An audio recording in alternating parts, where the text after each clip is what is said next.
All right. Mic check, mic check. I think I am good to go. So, hey everybody. I'll start off on this scene. Welcome to the stream. We'll just do a quick recap. Probably about an hour. We'll recap, how the day went. Oh, scroll back up.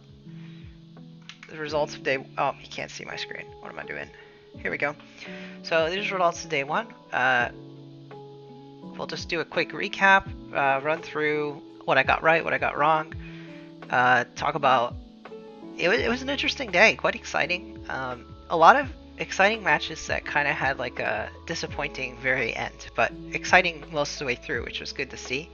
I didn't get to watch a lot of it live, but a little bit I did at the end, and I was keeping up with scores throughout the day, so it was good to see. A lot of action. And then I figure also I'll make new predictions based on how the brackets went so far. And then maybe we'll watch a couple of replays if we get to it. Yeah, that's basically going to be the stream tonight. So, without further ado, I hope you guys enjoy. Here, let me get so I can see. I know a few people said in the announcement that they'd make it. Hopefully you do. Maybe you're here now. I think I have at least a viewer. A viewer or two. So welcome, whoever you are. You don't have to get involved in chat, but you are welcome to if you'd want. And yeah, let's just get started, because I know there will probably be a few people that couldn't make it. It was a 24-hour announcement, so.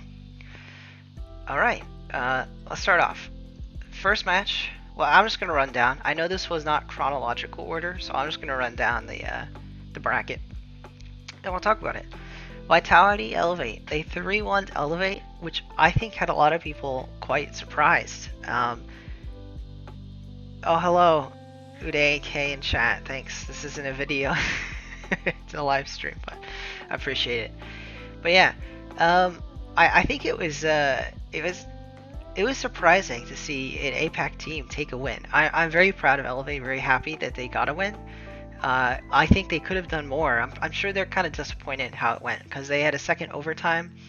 The first game didn't go their way, but every single one of the other games, including the last game, also kind of got away from them. But all three of those last games, they were playing competitively with Vitality, the #1 seed, so out of Europe. So that was quite an exciting match. I watched a little bit of highlights after it, and yeah, I mean the overtime win, 4.5 minute overtime is quite exciting. I don't think we'll run through clips as we go, but later on we can see if people want to watch particular clips or not. If not, I'll go through some of them. But yeah, if we do watch a clip, we'll probably watch that overtime victory, maybe break down that series. I don't think we'll have time for that. And they took them to a second overtime, so Vitality definitely won. We're the clear better team, but Elevate was playing at a level we haven't seen out of them, so they really leveled up between this and the fall major a few months ago, so quite exciting. Alright, now the very next series was probably one of the most exciting in the day. Was Complexity Team Liquid.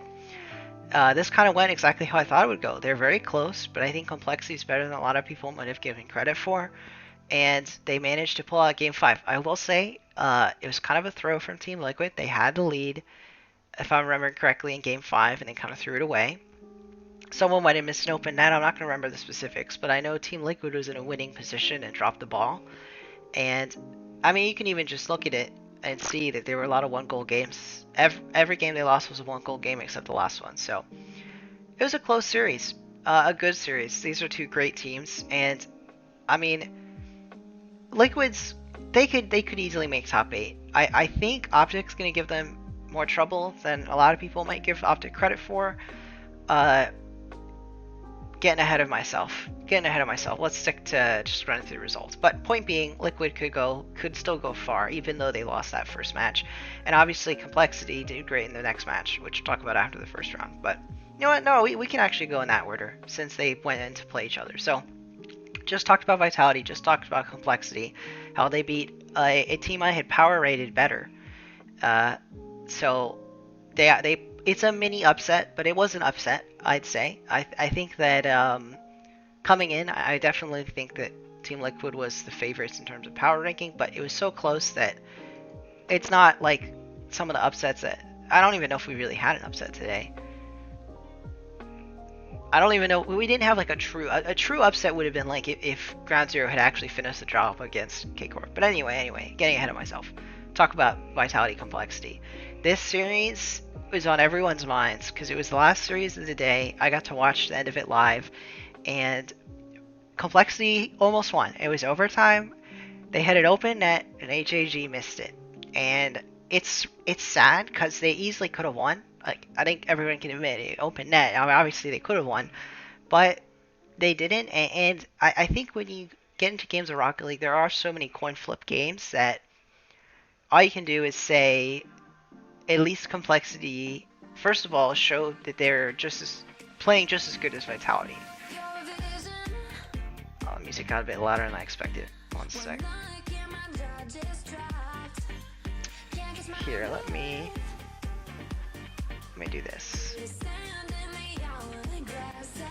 Let me adjust this.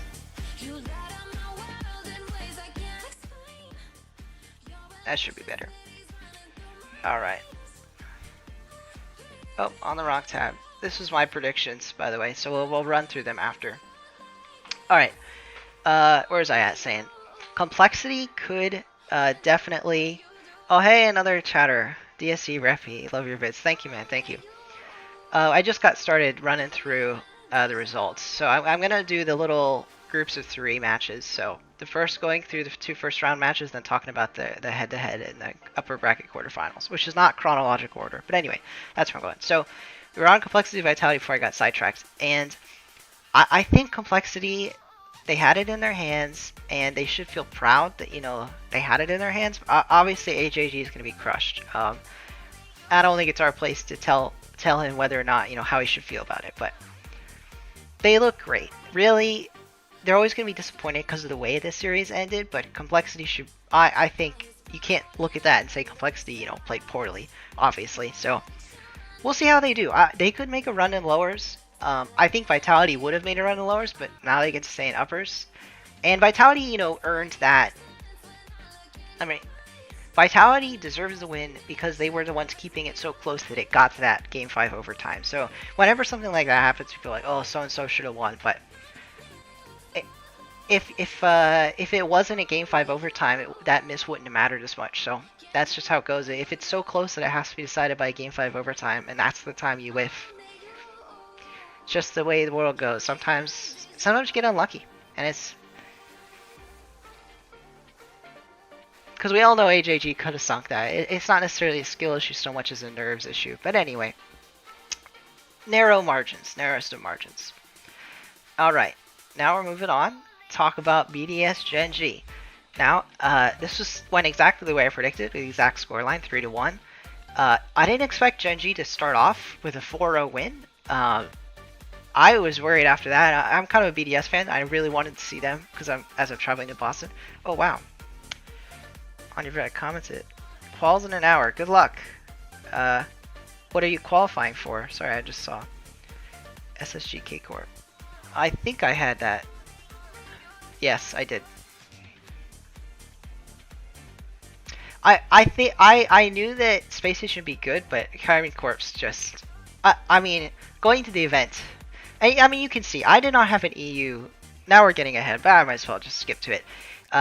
I did not predict an EU upper, but it easily could have been. I mean, BDS is one of my favorite teams. I'm happy that I'll get to see BDS, so very excited about that.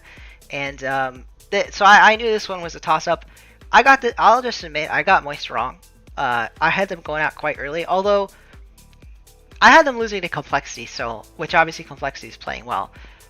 all that to say, I definitely had this wrong. I had Moist wrong. I think that would be my biggest mistake so far, and it's pretty early on, but none of my predictions were all that bad, except I think what I was saying about Moist. They look different. One thing I did not know, and I would have rated them higher if I had known it, is that they have a new mental coach, Prof.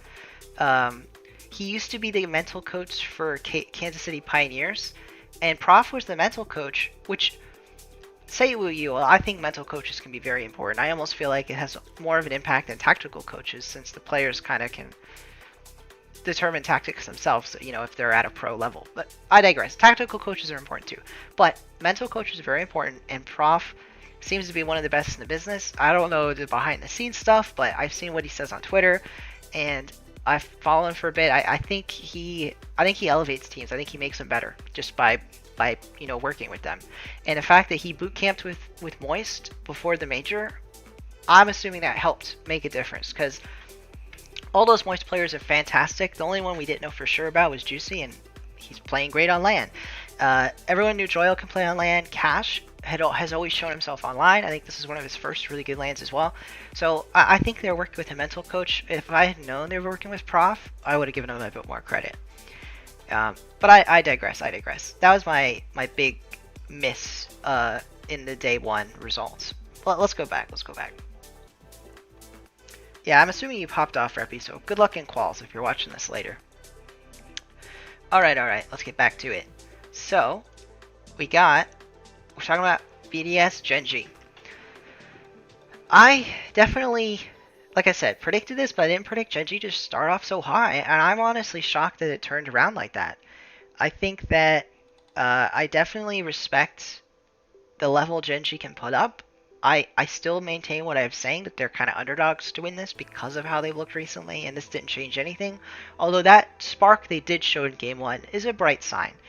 I think that if they can keep that kind of pace when the opponent is playing well, because when BDS turned it on, that's when things turned around, I think they can still, you know, win some series. They have a tough lower bracket, I'm not going to lie.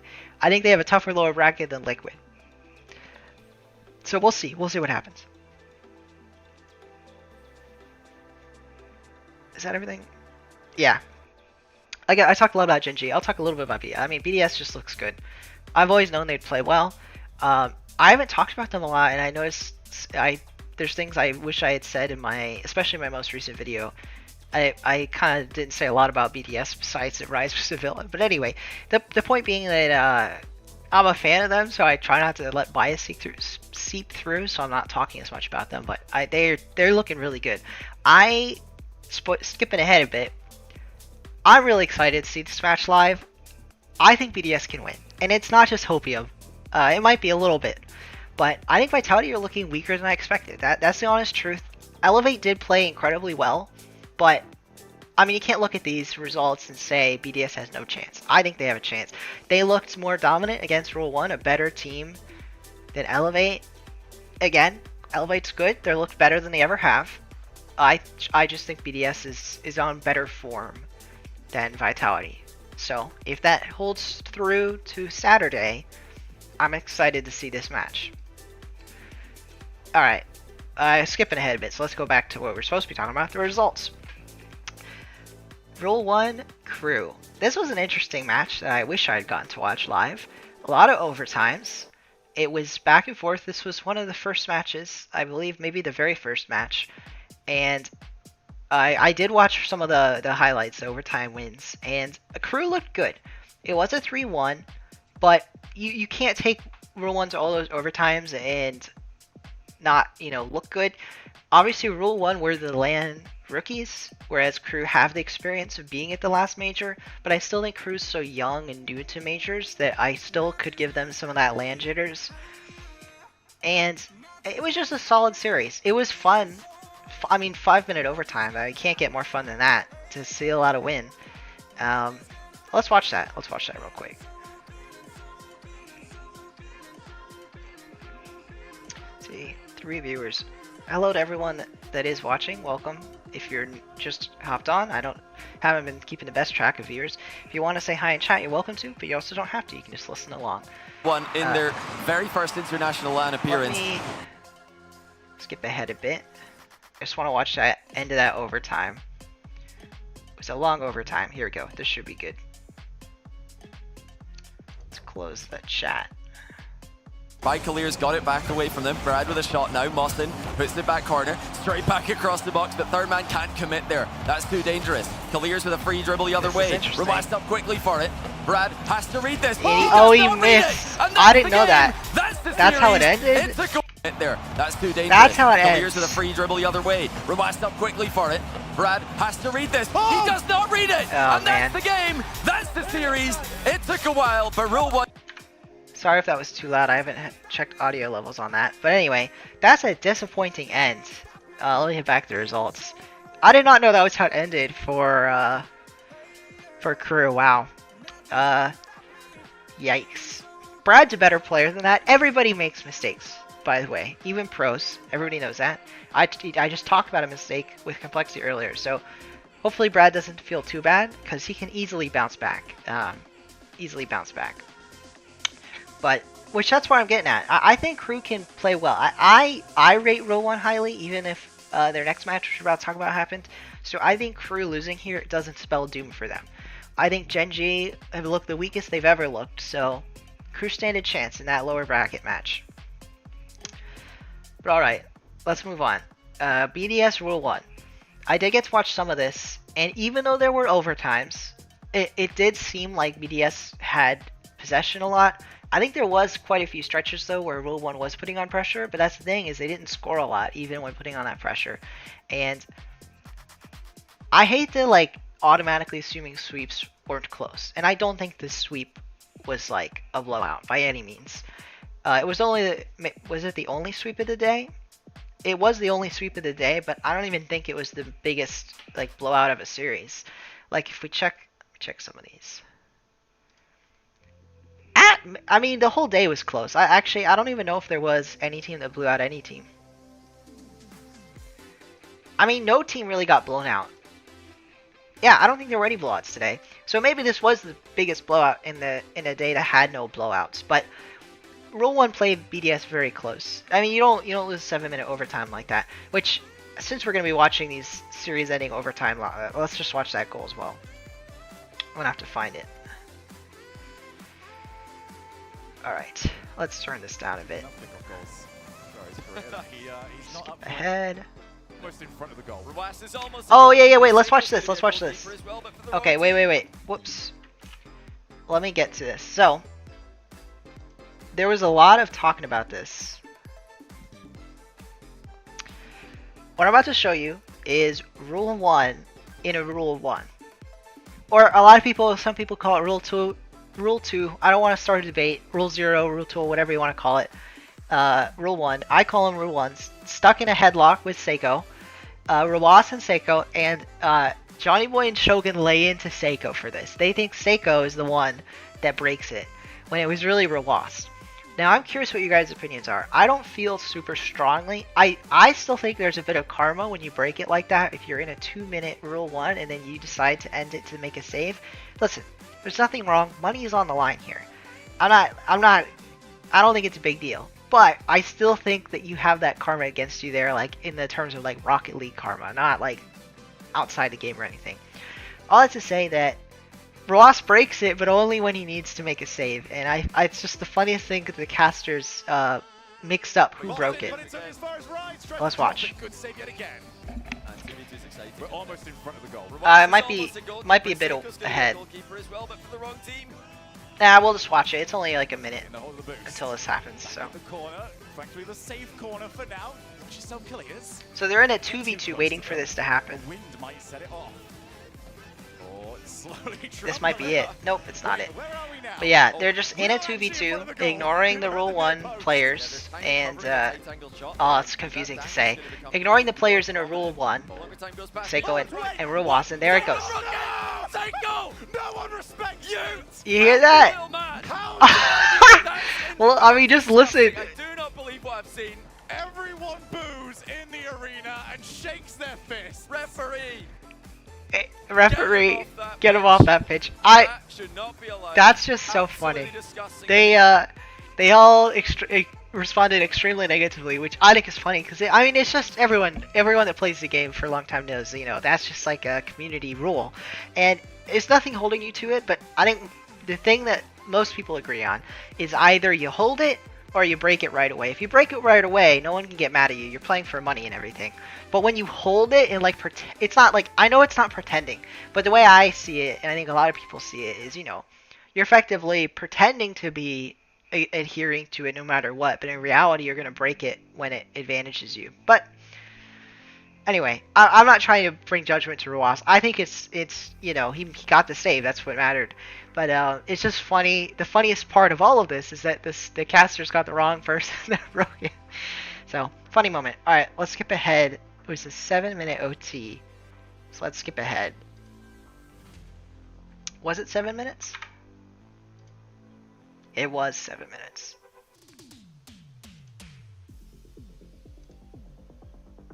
Too far? Here we go. We'll watch Target, it was a... All of this game might be the Watch. series. Here we go. We'll watch from here. Keep that ball in the box, but it's been getting to a counter-attack. Clears will be back for it, but they've got to be so careful here. Looks like they will be careful now. Clears decided not to run ahead of Mawson. Instead played to grab boost. He hits it off the backboard. He's all in roll one. Oh, Clear should have got a clear there. Oh, okay, that's what it was. Yeah, that was bad touch. BDS faking multiple 50-50s. Rise. Looking for the backboard reach. So, I think that it was that touch that I mentioned. So, trying to see what caused it. I think this here wasn't the best touch from Clears, but it wasn't that bad. He actually kept control better than I realized. That touch was not necessary though, and it kind of, even though he ended up touching it past one teammate or one opponent, it just sets up the other team so well. So I shouldn't get on a soapbox here because I am no pro. I am just merely a Champ 1 player. But I think it doesn't take being a pro to say that where it all went wrong in this play is that touch from Clears cuts off Rawas, leaves the two of them out of the play, and he has 84 boost. Who are we watching? Monkey Moon has 84 boost here. I should be doing this in in-game replay, not like this, but Rawas has the boost ball, and he could have taken a snapshot. What does he do? He wasn't quite set up, but he had kind of the ability to take a snapshot and it would have forced Mosin into a save. Mawson into a save. It just, and then even though Clears gets that touch here, now his teammate Rawas, who is behind him, is going to try and challenge this ball, but BDS is going to beat them to it. Oh, and Clears goes, so they double commit. Yeah, or it's Mosin. Mazin. I think I'm sorry if I'm pronouncing that wrong. How many? We got 4 viewers. Nice. Welcome everybody if you're new or newly watching. Just going through some of the highlights as we go through the results. Anyway, so then Mawson double commits sort of on this ball. Rise pops it over both of them, and now Rawas, he'd have to make an expert level save to. I mean, this is just it. It's just hard. It's just really hard to make this read, and he misses the read, and that causes the goal. So I wouldn't even blame Rawas there. I think that's an incredibly challenging read when you've got 2 players to worry about. You've got Rise and Seiko, and you don't know who's shooting it. And not that Clears, you know, I was just saying everybody makes mistakes, but yeah, I would pin that on that Clears touch. It led directly to that loss. And that's tough. I mean, they played him close, like I said. It was a sweep, but what usually I say, you know, the closest sweep would be 3 overtimes or 3 1-goal games. In this case, BDS won by 2 goals in the second game, but it's a really close series for a sweep when you have 2 overtimes and one of the overtimes is 7 minutes long. So close one for a real one, but they fall out. And based on where they're sitting, and this was something that I talked about, I think, in one of my videos, or I should have talked about it, is whoever won this series between Crew and Rule 1, at worst, was going to get a matchup against the OCE squad that wins. Likely, if OCE lost, which both OCE teams put up better fight than I expected, which we'll get into that next. But that, I mean, Rule 1's basically in a good spot to make top 8 is what I'm saying. It's not locked in. OCE is looking much better than I expected, but Rule 1 should make top 8. And then once they're in top 8, a couple more wins and Mina gets another spot. So anything's possible at that point. But so we'll see what happens. But I'm sure they're disappointed because they could have played better. I don't know if they would have beat BDS, but they could have taken a game or two there. Alright, moving on. Now we're going to get to talk about OCE. So this is quite interesting that I think I had them. I think I had Ground Zero a game. I gave Ground Zero a game. Let me check. Here we are. No, I gave Power a game. Okay, so I predicted this correct. I did not predict this correct. And I don't think I am crazy for having thought that this wouldn't go this way, but it's quite interesting. You've got a Power and a Ground Zero squad that a lot of people would have predicted to get swept here in both these. I gave Power a game, and they got that game. And that kind of series, it kind of looks how I'd expect. Power put up a better fight though, actually. I'll take that back. Because they not only did they win a game, but they kept everything close. There was no runaway. You know, every game was a 1-goal game besides the one they won. And I didn't get to watch this one at all, so I can't say much more than that. But having not seen the series, just looking at the scoreline, it's pretty clear they kept it close. Let's watch. Well, if we watch a series, we might watch one of the ones I didn't get to see, so maybe we'll watch some of that. Let's move on. Something I did get to see some of the highlights from, but I tuned in pretty late, was this one, KC Ground Zero. Saw some highlights. I watched some of the ending, but I tuned it off because I tuned in after everyone's like, Ground Zero's 2-0 or 2-0 up, but I didn't even get to it till it was like game 4, and then it was like, well, KC's coming back, and Karmine Corp did come back. But, I mean, let's talk about it. Ground Zero was 2-0 up against Karmine Corp. How does that happen? I literally don't know. I didn't watch the beginning of the series, so let's watch that overtime. Maybe we'll watch, yeah, we'll watch the end of that overtime real quick. And I do think it's interesting. You know, I talk about Ground Zero sort of catching them napping, but for the majority, it is interesting that people predicted. I didn't predict this, but a lot of people predicted Power to be the better of the two, and I always thought that when Power's not even performing in region, that's kind of hard to say, hard to judge. But Ground Zero, it's kind of like Space Station in that they're looking better as a squad. So even if they're not the superstars that Power has, they're just playing better as a team. And I think that, I'm assuming, like I said, I haven't watched the matches, I'm assuming that's what led to them winning 2 games against K-Corp. Although maybe it was just K-Corp nerves, but let's see. I'll skip ahead till it gets to overtime.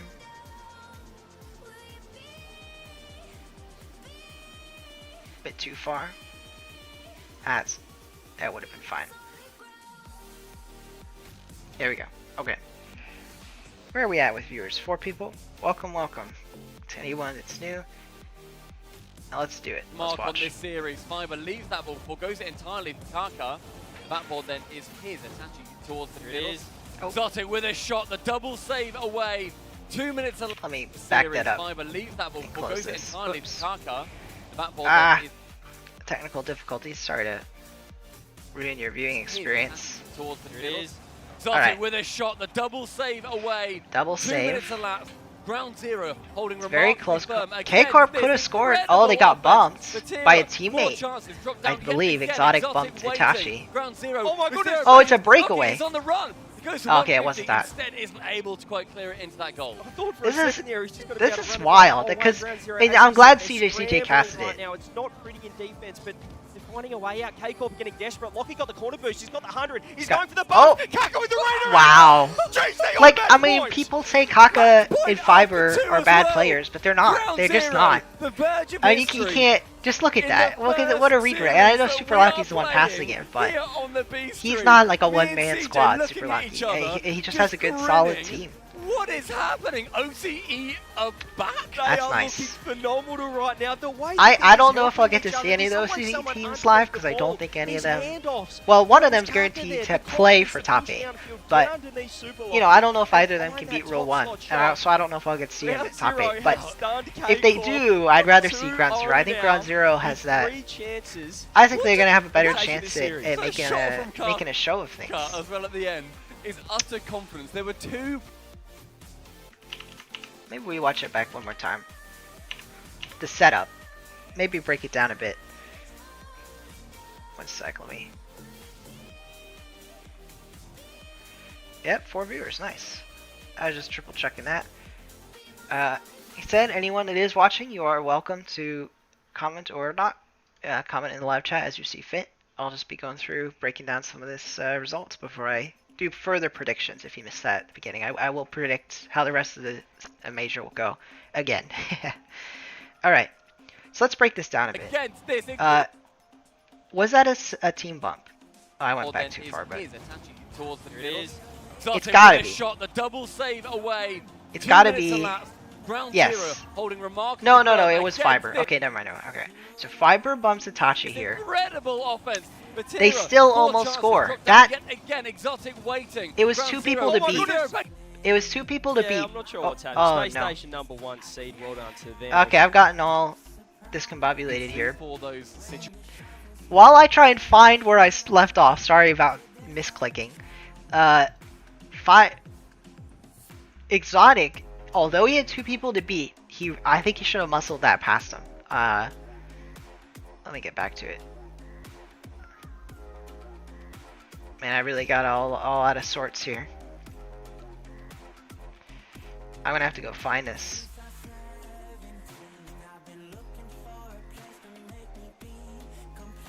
The low 50, but look That's at how they great. blow each other up. Kaka almost gets the beating. Board. Double save away. Okay. 2 minutes elapsed. Sorry about that. Ground zero, holding remarkably Here, firm. I'll use space and not. Yeah, I'll do that. Do they play with keyboards or joystick? They use controllers, most players, but some players are keyboard mouse. One of the. I'm 99% sure one of the Ground Zero players uses keyboard mouse, but most players are using controller. Based on how they're set up, it could be Fiber playing keyboard mouse. I don't know. But I know all the K-Corp players, all the Harmony Corp players use controllers. Against this incredible Let's offense. get into this. So- Matera, more chances, dropped down. Look, in this situation, there's a lot going on, and I know that's a tough 50-50 to make, but I feel like Exotic should have got a little bit better of a 50-50. Oh, whoa. Itachi might have touched that. Double Wait. save away. I might have missed 2 this. minutes elapsed. Ground zero, holding Itachi might remarkably firm accidentally get a against touch this here. Incredible offense. Which is Matera, just, he's just more falling. chances, dropped down yet again. Yeah, I see it now. Okay, so Itachi just falls on it. I take it back. That's just unfortunate. Okay. So now Super Lucky's in a breakaway, but Vatira is to the right. Lucky is on the run. He goes Okay. to 1 That's a good save by Vatira. It's just a 1v1. instead isn't able to quite clear it into that goal. I thought for a second there he's just going to be. This is Gotta run it 50-50 down here the with whole way. Exotic. Ground zero, as we said, they're scrambling. Not really a lot to Not say there. really They're all defense, doing what but they want to be doing. Finding a way out. K-Corp getting desperate. But Locky's Super got the Lucky corner ends boost. up with He's the got ball. 100. He's going for the Okay, bump. wait. Actually, there is a little bit Yeah, more to to run this. it So down the let's whole see way. here. Exotic and Fiber do a 50-50, and I think that's what Exotic was going for. So I'd say he won this 50, and he maybe didn't see Super Lucky. I don't know if this pointing's gonna work, but I'm pointing it on my screen. Right on the right by the Ground Zero player cams is Super Lucky. He doesn't see Super Lucky there. Although Kaka's the one that makes the play.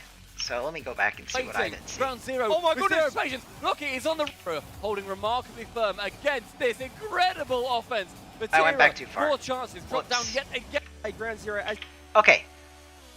So then it's just another 50-50, Kaka Itachi. So never mind. I mean, that kind of works. Maybe he hoped Itachi would have a clean beat, but Itachi has a 50. That's where Itachi 50s into Super Lucky, maybe not seeing him there. So I think that's kind of what Itachi was going for, 50 in the corner. But maybe he thought Vatira was further up than Vatira actually was. Because now Super Lucky has boost and the ball, and I see. That was Itachi going for a bump. So Itachi didn't give up on the play. Yeah. Okay. So that was the pivotal moment there. Like, not that there's always a pivotal moment that causes, the play, allows the play to happen, but Itachi hits it in the corner and doesn't beat the defender. But to be fair, Super Lucky was closer to the ball based on where he hit it, but he doesn't get a touch on Super Lucky or the ball. Then Super Lucky just has an incredible air dribble pass. Like, it's just pros doing pro things. Look at that. Then Kaka gets probably just the best shot he could. A perfect redirect. Top bar. And Exotic and Vatira, neither of them expected a top bar shot. I think that was savable if one of the two of them pre-jumped saved, but I doubt that they were communicating with each other who was going to save it. Or let me rephrase that. It's happened so fast that you can't have one pre-jump and one go low.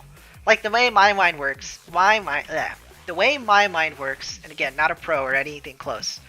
Yeah, everyone's on controllers. Almost everybody. Like I said, there is one player at this LAN on keyboard mouse. I'll check who it is after this. Not that I'm a pro, but the way my mind works is one of them's going to jump high, one of them's going to jump low. Or one of them would go low to make the save. But it happens so fast that they can't communicate that in time. I went too far back, but we'll watch it one last time. So, Super Lucky gets the incredible air dribble after Itachi misses in. Kaka gets the perfect hit, and both, it was so fast of a shot, I mean, that both the KC players missed. They're both on the ground. They didn't pre-jump it. It would have taken a pre-jump to save that. So, just a great shot by Kaka. And that's kind of what I'm getting at, is these players from OC are better than I expected. I'll admit it. Like, I didn't expect their individual talent to be there, to be up to snuff. They still lost, but they really put Karmine Corp to the test. And I know K-Corp really, like... We're watching Game 2. K-Corp locked in. They did. They locked in. But I think Ground Zero deserves some props for giving them that run for their money. Alright. Enough about that. Those lower matches. Let's talk about the bigger one. K-Corp Space Station. So, a very important match. And this kind of went exactly how I expected it would go. I think I knew Space Station would play well, but K-Corp would just look a little bit better. A step ahead. Space Station won a game. I didn't expect them to win that overtime necessarily, but it's kind of fitting they won that first game in overtime. I didn't watch a lot of this live, so I was going to be talking more like from a hierarchical standpoint. Don't want to make people assume I did when I didn't. But just a solid result. Maybe we'll watch this one back actually instead of Space Station Power if we're going to watch back. I don't think we're going to watch back a whole series. But yeah, I mean, I expected Karmine Corp to move on. I think that it's just... Not only does Europe look great, but Karmine Corp in particular looked great all season. I think the only teams that were better than them in Europe, the only teams that placed better than them in Europe were BDS and Vitality. So it makes sense they joined them up here in the uppers. And I think a lot of people, myself included, would power rate them over BDS. Although I still think that just in a comparison level, BDS, I think that it's a coin toss when they play Karmine Corp because they have Karmine Corp red, in my opinion. But that's an opinion, that's not. But anyway, I don't know if we'll see that because BDS Vitality, I already talked about it a little bit before, but although I liked BDS to win that, I am a little bit biased there, so I don't want to just say it as a fact because Vitality have looked weaker, but they're on a very long undefeated streak besides that one loss to K-Corp, so we'll see how it goes. But, and that's, I guess now I'm really skipping ahead because I've kind of implied K-Corp's going to move on up to the upper. And I think Moist has leveled up way more than I expected, but I still would favor K-Corp. But we're getting way ahead. I'm not even into predictions. Let's finish off these recap real quick. So, first up is Fury and Moist. And I think this was the one match that I really just mispredicted. Which actually I did get, by the way. I got 7 out of 8 first round results correct. Not in score, but in the, like, who won. I got 7 out of 8 correct. And a lot of them I did get the exact score, but not all of them. And I think that this was the one that, not only was it the only one I got wrong in the first round, but I think out of all of the matches, including some of these later ones, I think this was just the most incorrect. Because Moist just played better than I thought. I do believe in Cash, and I'm glad that he's showing up on lane. I think Cash is a huge part of their wins. And then the bigger part, even though Cash was probably the MVP of the day for Moist, I think just Juicy, he's just leveled up. I mean, I didn't expect him to be as good as he has been on LAN. I mean, let's take a quick look at what Juicy's done because in RLCS, because it's got to be one of the quickest like rises to, and it's only a top 6, but still, he's just went from, yeah. I mean, well, this is not a full results. Let's check full results. Okay. I'm going to skip all the lower level tournament stuff, and when he first entered RLCS was with Moist, right? I believe. And let me check, fact check this. Nope, okay. Well, it wasn't RLCS, but no, it was RLCS. Okay, he made RLCS with a team called Juicers. Let's check this out. Park of Oh, I remember this. Park of Florence Juicy. I thought they were under a different thing. I thought they were Solary. Okay, Parka and Florence were under Solary. With Kasai. Okay, never mind. Parka and Florence, we're really in the weeds here. I'm sorry, guys. My mind just goes places. But anyway, I recognize Parka and Florence that were on this team, Juicers. So that was interesting. So Juicy played with them. They are EU pros, like kind of bubble, but they make events. So he made an event. Let me get all the way back. He made an event all the way back in, that is June of 2022, a year ago. Was his first RLCS event. Here we are, a year and a month later. Not even a month later. A year later, we'll just say, because it's within a month of that. A year later, and now he's popping off on LAN, and that's like one of the quickest. Obviously there are quicker. Seiko was quite quick, but it's just an incredibly. He's just made it. He's made it quite far. Oh yeah, he was on Heat. I remember that. They made the whatchamacallit. Or maybe he wasn't on Heat when that happened. Heat made Gamers 8, but that was a different Heat, it looks like. So don't mind that. But point being, he made some RLCS events following that end of season 21-22. And the first split before he got picked up by Moist. So Moist wasn't his first RLCS squad, but on his second big break in his third like RLCS team, he's making majors and popping off. And I just think that's an incredible come up. So my most underrated team, Moist. I talked about it earlier, but maybe there's people that weren't on it before, so I will mention it one more time. Moist has a new, that I knew of anyway, a new mental coach named Prof, who's done a lot of work with other teams, including, he's not even listed in the org, so this must have not been public, but he's worked with KC Pioneers, stuff like that. Here, let me look him up. So, am I It was this guy, right? It was. Yeah. I'm not mixing it up. Okay. Prof is a mental performance coach, and he's worked most notably with KC Pioneers, but now apparently he's working with Moist. And I know the Moist players are the ones that won the game. Don't get me wrong. They're the ones that should be lauded for the win. But I think that hiring on a mental coach was a huge boon to them, and I think that it's helped them unlock their true potential. Because Cash, I've always known he's been great, but and now he's had great teammates in the past, but this is a great team as well.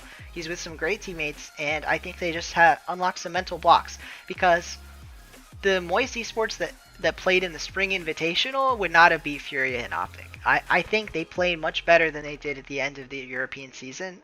And now that I've learned that a mental coach that I know, although again I don't know behind the scenes stuff, but through the veil that we can see, I believe that mental coach makes huge impact on the teams he helps, and I think Moist hiring him, any mental coach, but especially him in particular, really helped him out there. So that's interesting that they pretty dominantly took care of Furia. There were a lot of overtimes, close games, but especially the last game there, 3-0. Took care of business. Now let's talk about Optic Nip so we can get into that Moist Optic match. Optic 3-1 Nip. This was what I predicted. Let me triple check. I had a game 5.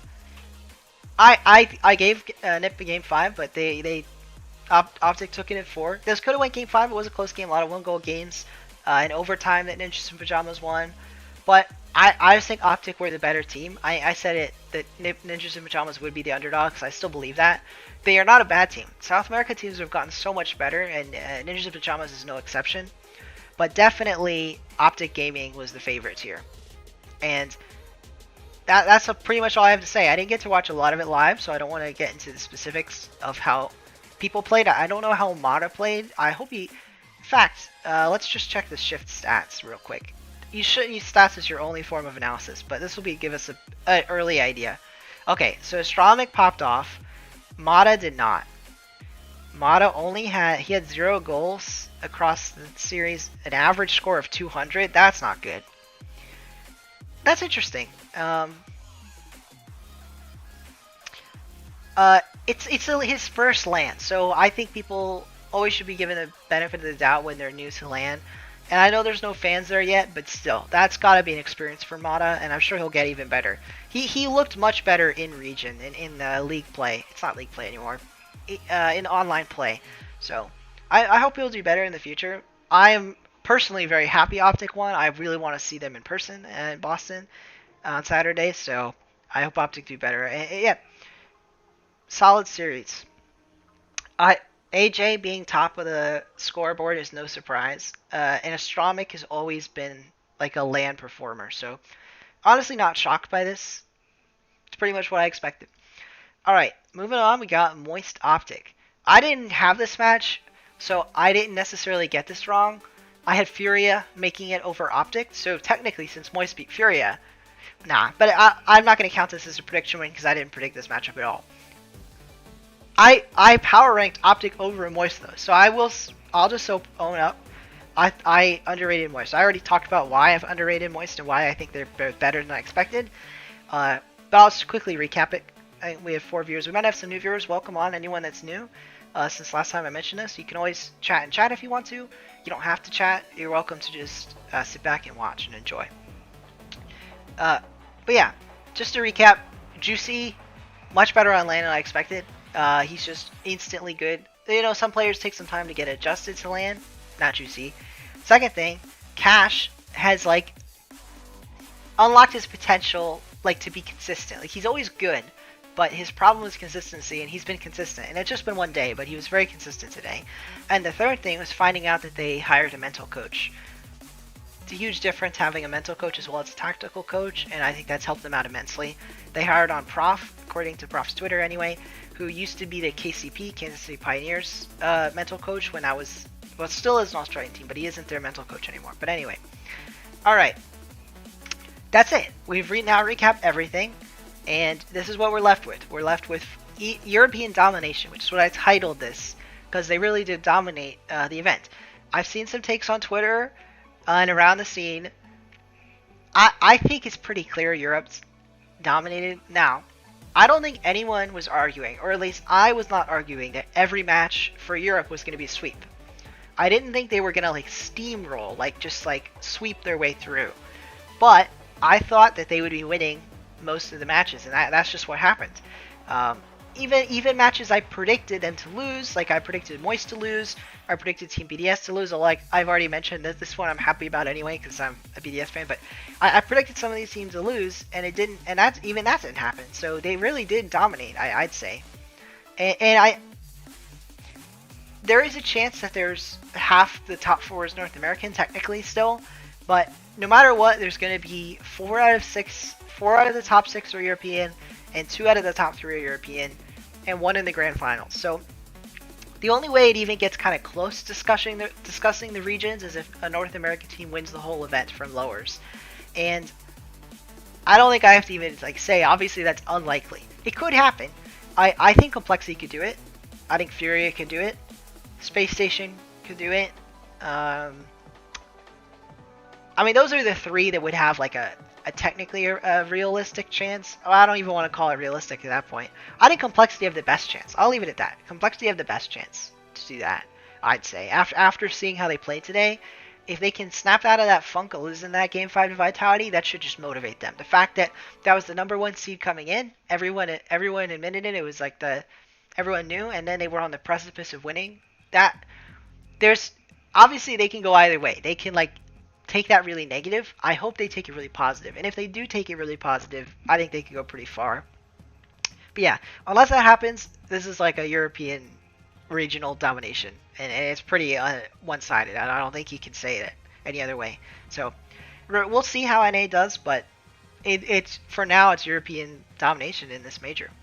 But yeah, let's get into predictions. So just as a quick recap, this was my predictions going into the event. Quite a few things are already incorrect. I'll do a recap video later after the major's over, a few days, maybe a couple weeks. We'll see how long it takes. Recapping everything I got wrong, everything I got right, and probably just doing a full recap of the major. But for now, I thought it'd be fun to do more predictions, like in-between predictions, like predicting from here. It's kind of like in the United States, we have this college basketball tournament called March Madness. And there's this huge bracket, 64 team single elim bracket, which is quite brutal to have 64 teams single elim. But anyway, point being, people filled out, and when you get to the Sweet 16, which is the top 16 teams, usually you're allowed to have like a second chance bracket, because everyone's brackets are so busted that they just make a new one. And it doesn't mean as much as the main one, but you know, you can make a second one. So we'll just treat this as like a second bracket. Optic playing Liquid. Yeah, they need some momentum. I agree. I really want to see Optic when I go to, because I'm going to Boston Saturday. So, well, I leave tomorrow, but I'm going to be at Boston on Saturday, and I really want to see Optic there. So, they can beat Liquid. It's just going to take some peak performance. But yeah. Another person has a hot take. Frodo, go for it. But yeah, back to what you're saying, Funi, right? Funi? I don't know how to pronounce it. I agree they could take Liquid.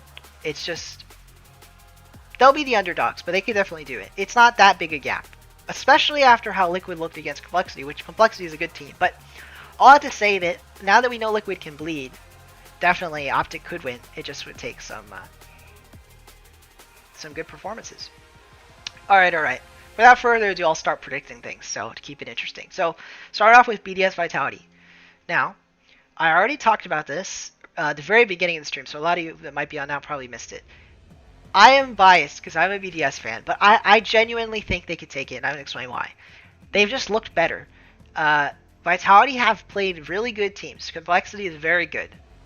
But they also played Elevate, and although Elevate looked better than anyone expected, Elevate, by the way, I talked about it at the very beginning of the stream, they look much better than Fall. It's still the APAC representative, and at the end of the day, I still would put them at 16th, even though now I'd put them much better. I'd say the parity is much closer than I expected. Like, the skill gap is lower, but they still are that bottom skill, in my opinion. Much lower skill gap than I expected, but they're still the bottom, right? So that, with that in mind, the fact that they dropped a game, Vitality did to them, and then they almost lost to Complexity. They lost because Complexity missed an open net. I think BDS are coming in more hot. They swept Rule 1, although it was close games. They did sweep them. They didn't drop a game. And they looked really good against Gen G, who also are a poorer team. So Vitality's had a harder opponent in Complexity, but still. I rate BDS here, and I'm going to be watching the match live, and this is like subjective, but I would so much love a Game 7 win that I'm just going to predict it, and we'll see what happens. I don't expect this to happen necessarily, but I'm going to predict it anyway. Let me rephrase that. If it goes to Game 7, I would put BDS. But I could also see Vitality taking it like 4-1, 4-2. It really just depends on how the momentum throughout the series goes. But I know BDS could beat them. I'd put it like 60-40. Like, BDS have like a 40% chance of winning, maybe even higher. Because like I said, just Vitality had a rough start to the event, so that's why I'd put it there. Well, let me read chat for a bit. Very beatable. Oh yeah, Liquid have not... Yeah, they haven't played the best. They lost to Complexity. Again, Complexity is a good team. They took Vitality all the way as well. But Liquid kind of choked at the end of that. So, let me see. Why do pros grind on Fennec using the regionals and then use the Octane in match? That's a good question. I think that players have a lot of placebos with cars that I quite frankly find ridiculous. Placebos can impact your performance, so I understand why they do it. If you really do believe it, then it actually is kind of like a self-fulfilling prophecy. But all that said, that given that it is just a placebo, if more pros realize that they shouldn't be changing cars and they need the consistency of practicing not only on the same hitbox, but on the same placement of the hitbox relative to the visual car you see, if more pros realized that that was the most important thing, getting hours on that same hitbox visual combo, they would stop changing cars when they didn't feel good and all that. Maybe even change preset, maybe change the decal. But to change whole cars, I just feels like it messes with pros' rhythm more than they realize.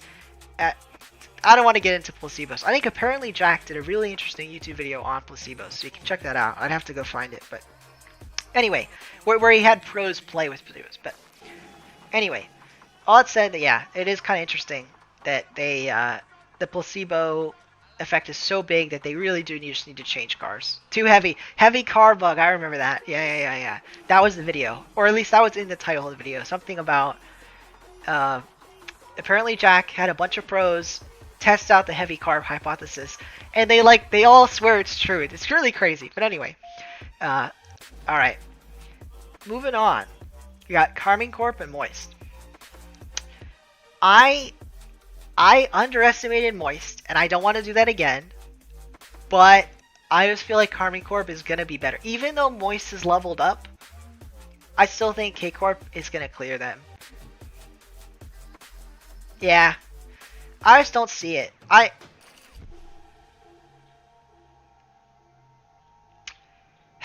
It's Joyo versus Vatira, right? And I feel like when you have that history with a player, it gives it levels the playing field. So there's a lot of levelers. First off, it's the fact that they're still in uppers, and I feel like Vatira kind of gets like Vatira gets a boost when they're on elimination point. So that's leveler number one. The fact that it's not elimination point, so both teams won't feel that pressure of being eliminated. And then when I say leveler, I mean things that make the teams closer to each other. Because I think Carmine Corp is clearly the better team on paper, but when they actually play this match, there's a lot of levelers. So at leveler number one, the things that make them closer, as I was saying, it's not elimination. Leveler number two, there's the crowd. Moist Esports is an American org, so even though it's a European team, there's going to be more of the crowd cheering for Moist. I'd bet on it. Carmine Corp has a very fanatic fan group that will be there, but there's also going to be the majority of the crowd cheering on Moist, so that's leveler number two. Leveler number three is the fact that Joyo knows Vatira. Even though Vatira knows Joyo, that's going to make it closer. Carmine and Vitality Grand Finals. We'll see. It could happen. I have media. I think that's the most likely outcome. I mean, and that's not what let me check what I predicted Furia. This no longer looks likely, but I still think Vitality could easily make it through to uppers, but I just really want to see. I think this is going to be close. Vitality have looked worse than they did online, so we'll see. Carmine Corp have looked just as good. Well, besides that first two games to Ground Zero, but I'm not even giving that too much credit because I think that was the very start of the events for Carmine Corp. I mean, the first couple games. And even though losing two games to Ground Zero looks bad, reverse sweeping kind of just undoes all the badness because mentally they're just going to be super excited that they pulled out the win despite going down 2 games. Like they were. That's kind of what I talk about, Vatira and elimination point. So that wasn't even elimination from the event, but elimination from the series. Then they turn it around. I just find it fascinating how he can win when that pressure is on. But anyway, all right, back to this. I explained all the reasons why I think it'll be closer than it would otherwise be, but I still think K-Corp's going to win. But just because not only because it would be exciting, because I genuinely talk about what makes this match closer than it usually would be, I think it'll be Game 7, which is closer than it would have been if this was a European regional. But yeah, when they dropped a game to Elevate, yes. So Funi, which I think I'm pronouncing your name right, talk about dropping the game to Elevate. I'm also surprised. I'm very happy for Elevate, and like APAC is it was definitely possible. I think an APAC team did it last season, but it's the first time this season. Who was it? Not Detonator. Was it Detonator? I think Detonator won a game against FaZe, but this was the first time an APAC team took a game off Europe, and it was the first time this season. It was the first time for Elevate, so it was a huge deal. And although it was just the start for Vitality, it was the second game, so it wasn't really even the start of the series. Elevate just looked better. Vitality a little bit shakier than I think I would have expected. Yeah, alright, back to the predictions. So that's where I would go with K-Corp Moist. Alright, on to the lower gauntlet. And this is quite a gauntlet. I mean, look at this. All these teams and who they have waiting, Vitality and Moist. That is just ridiculously tough. Funi. Okay, nice. Ridiculously tough. That all these... how many is this? 1, 2, 3, 4, 5, 6, 7, 8. 12 teams. 12 teams, and whoever makes it out, the 2 that make it out of the 12 are going to face Vitality or Moist, in my prediction, I mean. But going with it, I mean, really, in reality, they're going to have to face 2 of these 4. So it's always going to be tough, but this is my prediction. All right, let's get into it. Elevate Liquid. I think Elevate has looked better than anyone expected, so I'm going to give them a game, because I think they can take another game, but I still think they lose. But if this actually happens, that's going to be the best APAC performance ever, which sounds like, but I'm not kidding. I think winning games against multiple series is like a huge step. So we'll see what happens, but I think they could take another game. If they take a second game, it gets super interesting. I don't think Liquid is a team to get tilted, but an APAC team being on game 5 would be tilting, so we'll see what happens. I don't see Liquid losing that, though. I just don't. But alright, moving on. Genji Crew. I like Crew here. I said it before. I might have even predicted it. I probably did. Yeah, I did predict it. I think it's going to happen. I think Crew's going to beat Genji. You know what? I don't think there's a lot of game 5s. I don't think this will even be a game 5. It's kind of hard to say, but the reason why I'm predicting it like that is Crew put up a really good fight against Rule 1 with a lot of overtimes, and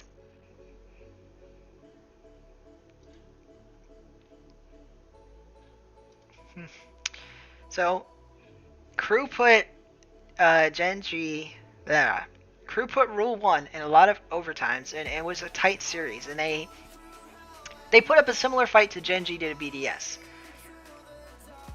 So, although BDS is a tougher team, so when I say it like that, it makes me second guess myself. But even though BDS is a tougher team than Rule 1, yeah, you don't mind a Crew upset. I think that, I don't know. I just have a feeling. I guess it's more of a hunch than more of a hunch than it should be than an objective. But Sam has always had a team make top 8. And I don't know if it happens again here, but I do think they're going to make it to this point, because I'm pretty sure, by the way, that this win would lock in Team Secret to make the major. So we'd like a Sam spot in the top 8. So with this win, Crew's playing to make that automatic top 8, because they're the number 1 seed in Sam right now. So I think that this win means more to them than it does to Genji, because Genji are already locked in as the first seed in North America. So a little bit more to play for. All right. Moving on, we got Powered Ground Zero. I already said it, and I think it's gonna happen. I think Ground Zero is gonna be able to beat Power, and today didn't change that. It did raise both of them in my NA and Shambles. It really do be like that. I had this prediction before, and it hasn't changed. Most Chalk Major. I really want Optic to win, which now I'm getting ahead. But as I'm gonna be in the crowd for top 8, I'll talk about that when we get there. Playing for free. Yeah, exactly. That is true. So, it's like two things. I think that when you have more to play for, it gives you that motivation. But at the same time, with more motivation comes more nerves. So you are correct. Genji are going to have no nerves, because that series means nothing to them. Not nothing, but it means it is free. Yeah, I agree, Frodo. Good point. Alright. But yeah, so back to the Ground Zero Power. I just think that I think Ground Zero look better. I think they look, especially winning 2 games against K-Corp, I think they'll take, they look better in region, and I think they'll take them down again. Alright, Furia versus Ninjas in Pajamas. I did not expect this, and I think Furia can pull it off. Nip didn't look bad, but I think Furia played a tougher opponent in Moist, and I think that they'll house money. That's a good way to put it. Apart from ego. Yep. Yeah, I think Ninjas in Pajamas aren't a bad team, but I think Furia has all the LAN experience. Although Nip does have experience besides Mata. But actually, I did look at it. Let me pull this back up since it's relevant again. Mata being on such a low rating is just not good. 200 score a game average in 4 games. That's not a good sign. And he could get better. Oh, let me go back to the right tab. All the way back to the right tab. He could get better, Mata, but Astramic is carrying now, as evidenced by that score I pulled up. I don't think Astronic can do it alone, though. So I have Furia here. We'll see though. If they do win, it's probably going to be Astronic. All right, moving on to lower round 2. We'll start off with Optic and Liquid.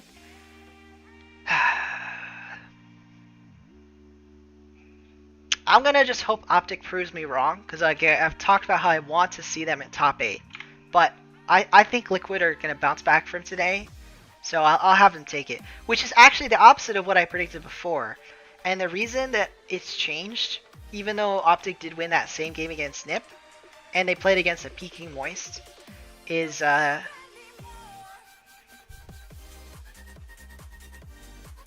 I know why. I'm trying to think about why it changed in my head. I think it's because North America's done worse than I expected as a whole. So that kind of changes things. So we'll see though. Optic could win. It's not like it's a 0% chance. It's just it's lower than I expected. There's no crowd. No crowd tomorrow. So Optic's not going to have that crowd buff or anything. Yeah.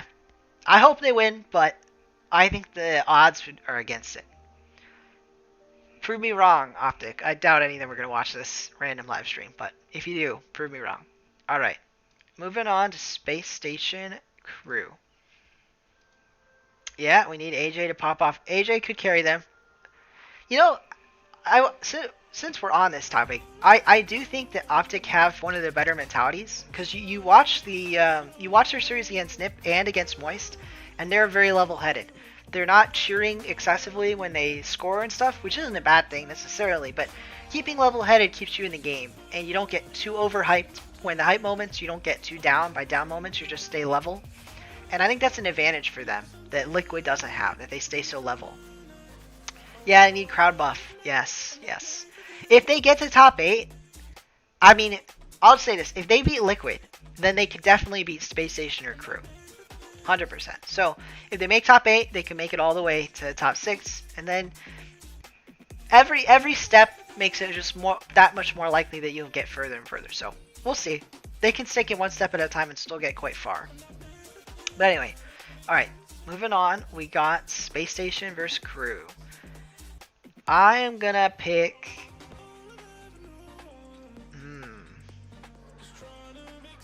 He shook his head after the Nip win. Yeah, I remember someone posting about that in the subreddit. I do think that they wanted to win more than they did, which is funny. Perfect example was Astronomic emoting. Yeah. He scored one. The first goal it was a game 2, I think, and then he went nuts. Yeah. It can mess with your exactly mental screwed. Yep, it messes with how calm you are. The record goal scorer. If he knows he's not performing, he's gonna be disappointed that he's not performing, and it could be like a cycle downwards. But I don't even think AJ cares about the record. Or let me rephrase that. I'm sure he cares about the record, but I don't think he's gonna think about the record in game. I don't think that thought even crosses his mind. But maybe it could. All right. Moving on to Space Station Crew. I'm gonna put Space Station through. But I think Crew could win it. Especially after they've beaten Gen G and they get a little bit of momentum. But I think Space Station's just played a really tough opponent in Carmine Corp, and I think they'll pull it out. I think they can pull out their wins against Crew. Which would be nuts, because now we have no South American... well, there is a South American team, but there's no South American representatives that'll make top 8. Alright, moving on. We got Rule and Ground Zero. Nah, it's Rule 1. I thought about it, because I think Ground Zero looked, like I said, quite good against K-Corp, but I think they'll regress back to the norm. They'll take a game, which, honestly, this is probably more than I predicted before. No, I did predict a game. Maybe it goes game 5. Nah, a game. But I expect now in the 3 losses they have, they'll all be like 1-goal games. I think it'll be a close series, but in the clutch moments of the series, Rule 1's going to take off the after low round 2 side. Yes, so this is top 8. These these 8 teams. So 1, 2, 3, 4, 5, 6, 7, 8. Top 8. Definitely, this is kind of where it's like you had a decent land, but more importantly, you make the crowd. I guess is probably why you're asking too. So I think Rule 1 will make crowd now with this, and they really set them up. They set themselves up so well with that win against Crew. It really was an important win because look who Crew's playing: Gen G and Space Station, whereas Rule 1 just gets to play Ground Zero or Power. A lot better. But anyway, I think Ground Zero are looking a lot better, but I still think they lose to Rule 1. So enough said. Onwards to Complexity Furia. I like Complexity a lot after today. I already thought they were great, but they've looked even better. Now, before this event, though, I had Furia power ranked all the way at 3. I thought they were quite good. I thought they were 3rd best in the world. I just don't see it. That one loss to Moist, even though Moist have looked so much better, has me rethinking a little bit. But I just really wish they weren't playing each other, because I think both these teams would be top 8 in skill. But that's how it goes sometimes. That's just how the bracket worked. I'm torn, by the way. I'm really torn up about this because, well, you know what? I don't usually like doing this, but let's look at some stats. So, if we pull up this match, and then we pull up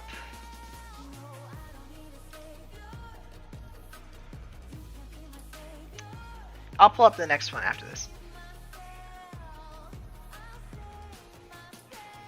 Alright, chads. Alright. Sorry, guys. Here we go. Okay.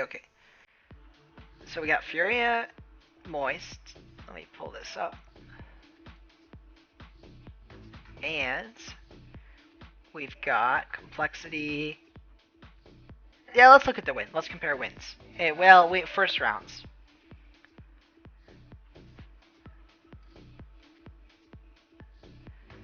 Yan was carrying.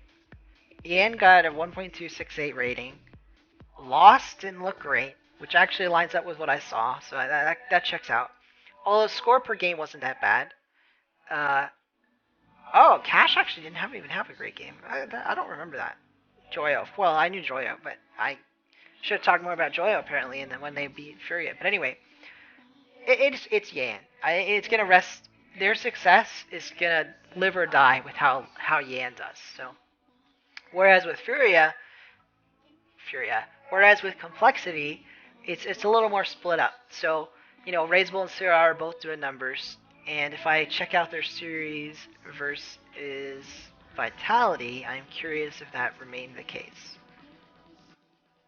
Yes. Although the ratings are lower, I mean, just take a look. It's lower ratings across the board because both these teams put up such a defensive masterclass, I would say. But yeah, it's still Razeable and CRR. I think they're going to be the driving force behind this team. And just for that reason alone, because there's 2 players that can step it up on, that I see stepping up on Complexity versus 1 for Furia, I'm going to give it to Complexity. But that's another game 5 if I've ever seen one. So, alright, moving on. Now we've got Liquid, Space Station, Rule 1, Complexity. And this is tough, because I'm starting off with Liquid, Space Station. I think that, before this event, I still think that Liquid is the most likely to get upset here or there. But would Space Station be the ones? It's still a best of 5 with... Oh, it has a crowd. Ah... I think Liquid's not going to do as well with a negative crowd, so playing mind games with each other on stage. I don't know if you were talking about Complexity Furia or if you're talking about Liquid Space Station, but I think that if it's both. Probably Complexity Furia is what you're talking about, in which case definitely, yes. But with Liquid Space Station, I could see it. Yeah, Furia Complexity, yes. I think, we'll quickly head back to that. Yeah. I definitely could see the fakes coming in droves, 100%. That's the kind of game that like just the same series where Complexity lost in an overtime with like a really bad whiff. That's exactly how this series will end. I don't know who if it now I have complexity winning, so I just feel like both these teams are gonna play super well, and then someone's gonna make a silly mistake because of some maybe a mind game or they got in their own head, and then boom. But yep. All right, moving on back to Liquid Space Station. I do think I think Space Station will do it. I think that, and maybe this is just a little bit of NA hopium copium, whatever you want to call it, but I think they can do it with the crowd. I don't think they're gonna make it super far necessarily, but I think they can do it against Team Liquid and get on. Yelling when goals are scored or trash talk. That is a good point. I think that they're both South American teams that moved to North America, and I don't know if they've like. I'm sure they've chatted outside the game. There might be a bit of a language barrier there between Spanish and Portuguese, but I'm sure that they will be yelling across the stage. I have no doubt. They probably met. Well, they've definitely met at the major. Actually, I don't know if they would have met before. They might have met at the fall major last year. Now I'm going to do a really random check. How do I check this? We'll go here, then we'll go. Okay, this is quite a bit back, but I'm checking to see. Yes, so some of the Furia players probably met some of the Complexity players all the way back in the fall split major. But anyway, that's really, I didn't even need to check that. Point being, I'm sure they'll be yelling across the stage. I don't know how personal or not personal it would be, but SSG win Game 7. It's only a best of 5, which is even crazier. I would put Game 5, but I think a lot of these that I think are going to be Game 5s, they end up being Game 4s because that's the way a lot of series momentum works. Like, I guess that's obvious, but more series end in 3-1 than 3-2, and so, I don't know. I could see Space Station winning it out in 4, but if it was a best of 7, I actually might swing towards Liquid. I think the Space Station of being Game 5, best of 5 helps them there. But anyway, yeah, they will buff. The crowd will buff as well. Sorry, I just noticed that. Yes, definitely crowd buff here. All right, moving on to Rule 1 Complexity. The Vitality series. My bad. All right. Well, yeah. Okay. Then let's jump ahead to it. Space Station 7. I don't know. Maybe. If Vitality lose to BDS, that could shatter their confidence, so I could see it, because now there's going to be the crowd, and the crowd is definitely going to be cheering against them.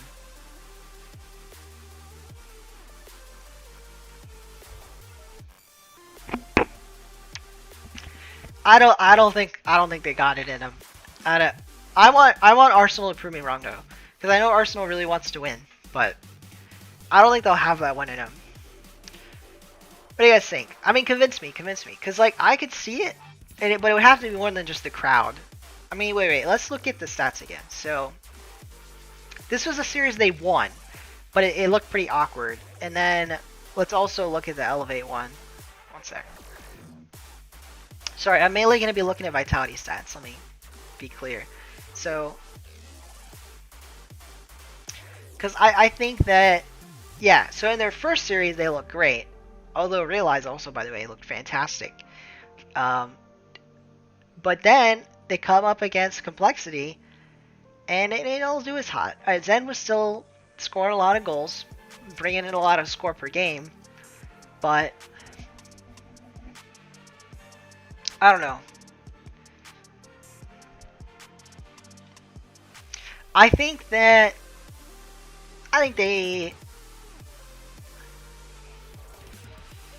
It's awesome rotation under pressure. Does he? I guess he definitely can. I think Arsenal likes to cut rotation. If that's what you mean. I don't think he has ever lost, but I think that when the pressure gets to him, he definitely cuts rotation. If that's what you mean by lost, then yeah. Spinning on the goal line. Oh, I've got to watch that back then. I've got to watch that back.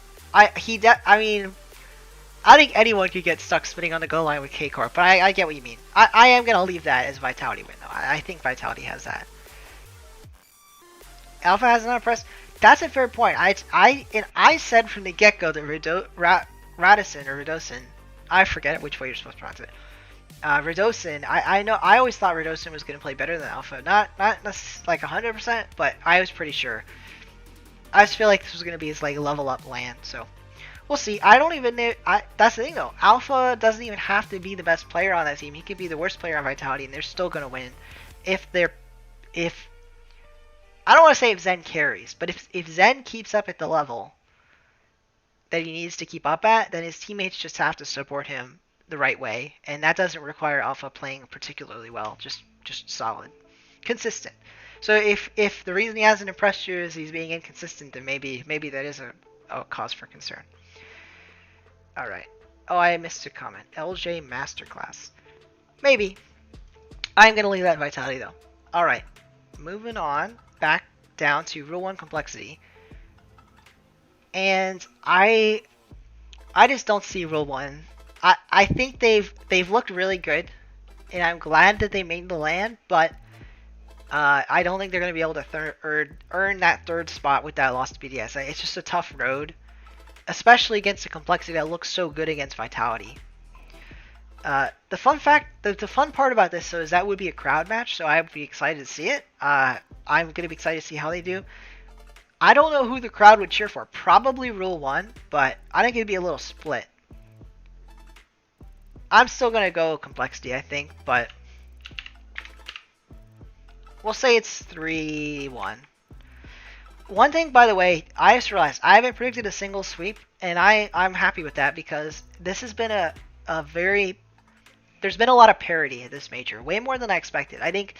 I thought that there was like this huge skill gap between, I'll just say it, I mean between Vitality and Elevate with everybody in between, but that skill gap is much narrower. The like band of skills is much closer together than I expected. So even though Europe is clear, and I'll admit it, Europe is clearly the better region right now.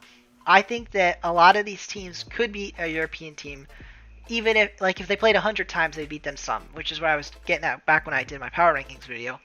I think a lot of these teams, if they played 100 times, the underdog team would win some of the games, and so when you play on a LAN on a stage, sometimes the underdog team's gonna win, and so that could be the case here with Rule 1 complexity. So I don't want to say they're never gonna win. I just don't see. I think complexity's gonna win that. But let me see this. Yeah, 2NA in the top 8 is wild. Yeah. And I have all 5 Europeans, and I'm not 100% sold on this. I want Optic to win. I'm just going with my gut rather than my heart. Would say Liquid wins that, but we'll see. Like I said, the parity is closer than I expected. So a lot of these teams that are the like underdog or lower rated team could win, but we'll see. But like in aggregate, the better teams will win. So I think in aggregate, it's pretty safe to say European team is gonna win. But all right. Moving on. To Moist complexity. You know what's funny is before today, I would have totally had complexity, and I'm still gonna think about this series. I'm not sold. But before the matches today, I was very down on Moist. But after just their performance today, it's really hard. It's really hard to say, oh yeah, complexity is gonna win. Ideal world, yeah. AJ and Fennec in an ideal world. Yep, I think there is an ideal world. We'll see if we get it. We'll see. But yeah, back on to complexity Moist.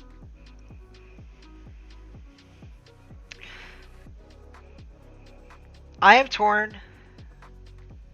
You know what? Well, we'll do it. We'll do complexity. I was torn. I was thinking about it. I don't want to say another Game 7, but I'll say another Game 7. I just feel this complexity squad's gonna put it together, and although they could choke again, they did with Vitality. They clearly have the skill to go toe to toe with Moist.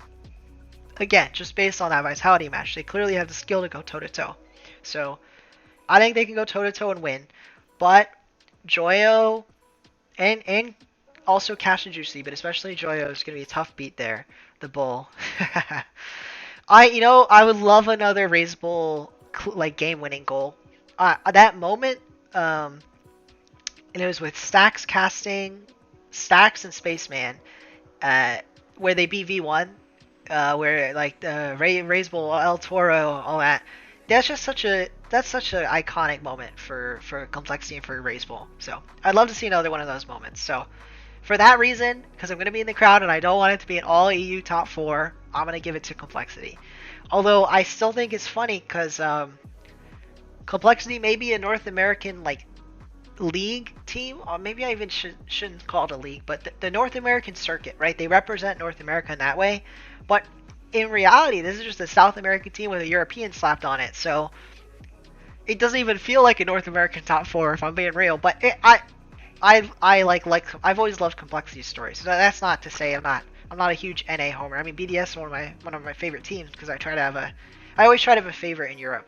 Because if you're gonna watch both regions, you should, in my opinion, have a favorite in the regions you're watching. Are you laughing at the South American? I'm assuming it's really like it won't even feel like a North American in the top team in the top 4. But yeah, we'll see how it goes. I really like Complexity though. That's what I was getting at. To be clear, I would love it for Complexity if they made it this far. By all means, I just would also find it hilarious that the only North American top 4 team isn't even really North American. Yeah. Let's take a look. So one of them's Chilean, I believe, but let's get a full look. Argentina, Chile, and Spain. I'm just triple checking because I don't know the flags the best. Yep. So Raise Bowl is from Chile, and obviously they're living in the U.S. currently. AJG is from Argentina. Also, obviously they're all living in the U.S. I don't even need to say that. And then CRR is from Spain. I do think it's funny that Raise Bowl and AJG and also Shad, back when they had Shad on the team, they're really, presumably anyway, only teaming together because they were the best Spanish-speaking players in South America. Because most of South America, at RLCS anyway, is Brazil. Like in RLCS, almost all the South American teams are from Brazil. Not all of them, but especially back when Complexity was then under True Neutral, it was almost entirely Brazilian teams. So I'm assuming they found each other just because they were some of the best, probably the best 3 Spanish-speaking South American players. So, and look at where it's led them.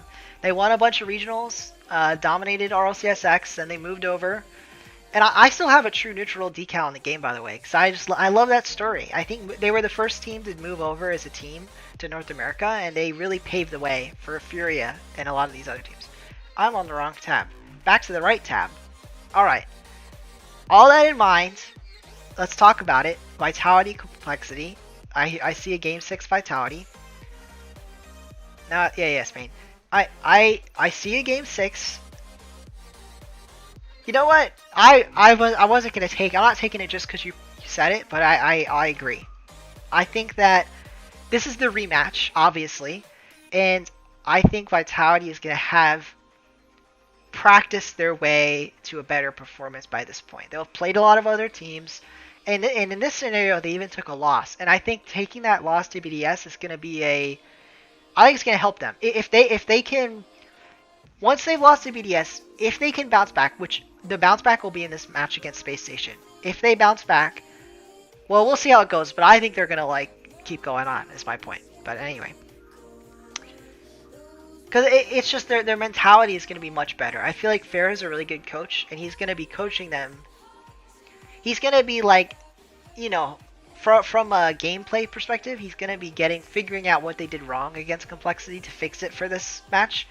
And the players are all just going to be in a better mental state, I feel, at this point. But yeah.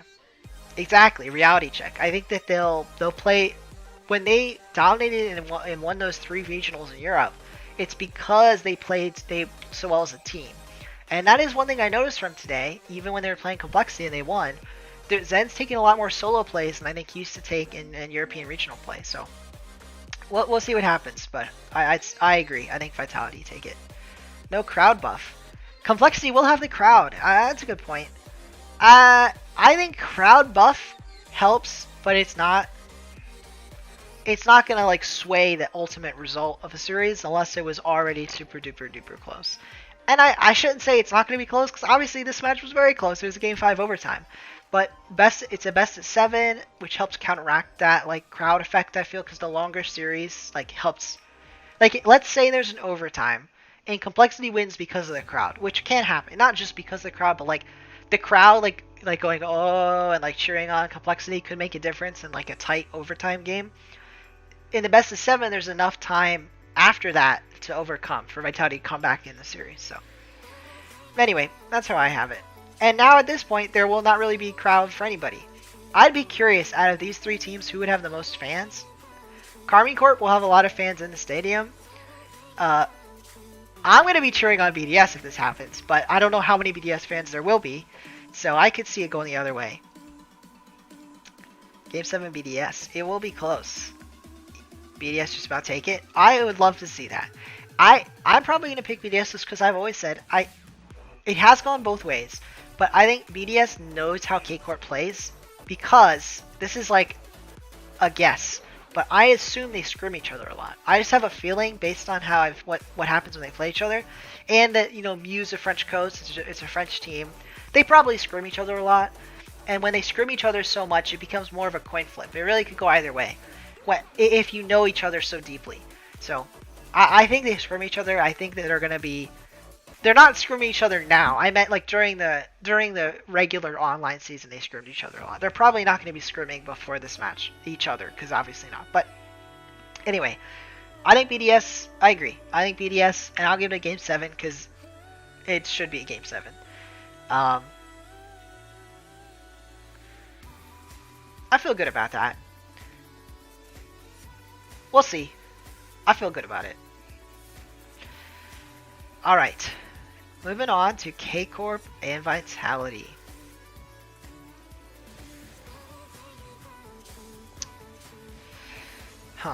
Let's see. I also find this one tough. I found so many of these tough, which is interesting, but it's a tough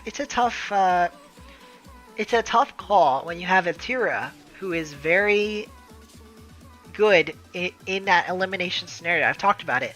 Vatira just doesn't lose very often on elimination point, and especially with stakes like this. This is where he unlocks. Like he will not. There's no world where he doesn't play at his absolute best in that type of series. So if Vitality is to win, they are going to also have to be playing on their best. Although we did just talk about in the Complexity prediction right before this that Vitality is going to be all gelling. 5EU. I don't think the NA crowd's going to be non-existent. So as a North American fan myself that's flying out to the game, I'm going to still be there. But I'm also a BDS fan in addition to being like a fan. So in case you're a new viewer, Fraser Griffiths, I am a fan of Optic and BDS that are left in the event. Well, and Elevate, but to a lesser extent. So I think the crowd will still be there, but I get what you mean. I do think that there will be less like loud. Like it will be less loud. It will. I could see that. The crowd will be in the stands, but they won't be cheering as hard as they otherwise may have. So that's my guess. I'll still be cheering hard though. But all right, moving on. Where we were at? Yeah, we're at Karmine Corp Vitality. Vitality is in good mental, but Karmine Corp will have that mental of steel. Zen is hungry. He is. But so is Vatira. It was hype. I've liked Elevate just because I love Virtuoso back when he was on Endpoint, which was a long time ago, in RLCS X. But anyway, all I have to say that, and the fact that Virtuoso played so well in that series was also very hype. I don't know what happens in this offseason, but I actually feel like if Virtuoso keeps this up and plays well in the Major, maybe he's walked his way back into an EU roster. It's going to be a long offseason. That's a really far future prediction just to talk about from Vitality Elevate. But that's what I took away, by the way, as kind of a Virtuoso fan, is that I feel like he's kind of rose his stock a bit. Yeah, Elevate could have won. I never thought they were going to win the series, but after they were in that game 2, game 3, I really thought they were going to win game 3. And then I thought Vitality would win that next game and it would go to game 5. Unfortunately, that didn't happen. It's pretty sad. I feel like they played very well, though. Oh yeah, all the way back to Elevate Liquid. It could happen. I don't want to underrate it. I'm giving Elevate a game for a reason. Because I feel like they're playing better than they've ever played. And like I said, I think Virtuoso is raising his stock. I mean, it was a while back, but I mean, Virtuoso is playing in Europe for quite a while, so he's another European player that could have been on some of these European squads. Now, would he have made the major on a European team? Probably not. But back when he was on Endpoint in RLCS X, he would have made the major in the fall of RLCS X. There was no international major then, but Endpoint was top 5 that split. So, all to say that he's been top of EU before. He went to a grand finals in Europe in RLCS X against a Vitality that only featured Alpha 54. So that's actually a good point. I didn't even think about that. This is really random.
That is a big stream delay. Let's do it. Heads or tails? One last flip. Tails! Alright, Vitality wins. That's... I mean, I'm glad we did it that way, actually. Because that like, cleans my hands a bit. Because I don't know who's going to win. I really don't. I feel more confident about BDSK Corp than that. Yeah. Ooh, I see you, Fraser. Or Fraser. Probably Fraser. I see that. I get what you're saying. I could see that. I think Liquid is going to know Vitality better. So I get exactly what you're saying here. Alright, now we're on to the finals. I think that if this whole run actually happens, Vitality is going to have some momentum. So I could see them taking Series 1. But then, so I'm just going to call that. I don't even want to talk about it too much. I think that they're in a huge momentum, and they're going to be playing fast, and it's going to take BDS some time to get, losing the bracket. I'll get into that. It's going to take them some time to get into the speed of things. But after this series is kind of over, because it is two separate series, but they kind of run together, obviously. There's a little bit of a break in between. I think BDS is going to get accustomed to that speed of play. Not that they also play fast, but they're going to get accustomed to Vitality again, and I think they're going to take it. Just for the viewer's sake, I really would like it to be that Game 7, so I'll call it Game 7. This is definitely fan bias here, because I would love to see this happen, but it's okay. That's what we predicted. This is a little different than my previous predictions, but in my defense, I do think Vitality's looked a little weaker than I expected. If you look at this, my predictions were that they go 3-0 and 3-1, and they've dropped an extra 2 games between those two series, so they've definitely looked a bit weaker. World champs are going to clutch. I agree. I think once Monkey Moon and Seiko are back in that place, and Rise, I mean, he's not a world champion, but he's won a major.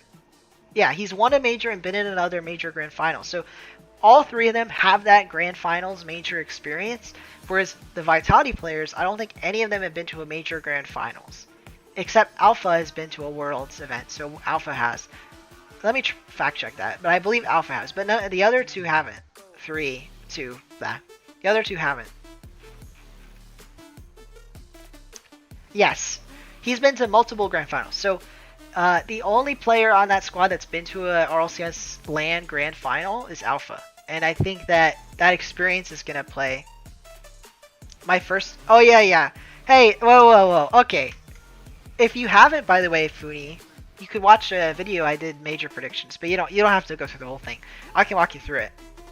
Basically, I just overpredicted, I think, Furia, but they were looking really good. It was I probably got a little too biased by recency bias, but they won the Invitational in North America, and they thought they looked good. And then the other thing, which I already did talk about before, is just Moist is playing much better than I thought they would play. And that one match it has a huge domino effect. Although I did predict them to beat K-Corp, I would also say that this probably wouldn't have gone this way. Even if Furia had beat Moist, had beat Optic, that's obviously like an upset pick. You did see the video. That is an upset pick. So there's 2 upset picks here in hindsight. Well, this one I knew in advance was going to be an upset pick. This is also an upset pick, but in my defense, I think Moist has picked up a mental coach and they're just playing better. But anyway, it was crazy. I had them beating BDS and Furia and K-Corp.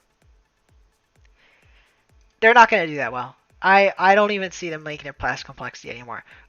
Just for fun's sake, if they did make it past complexity, I don't even think they get as far.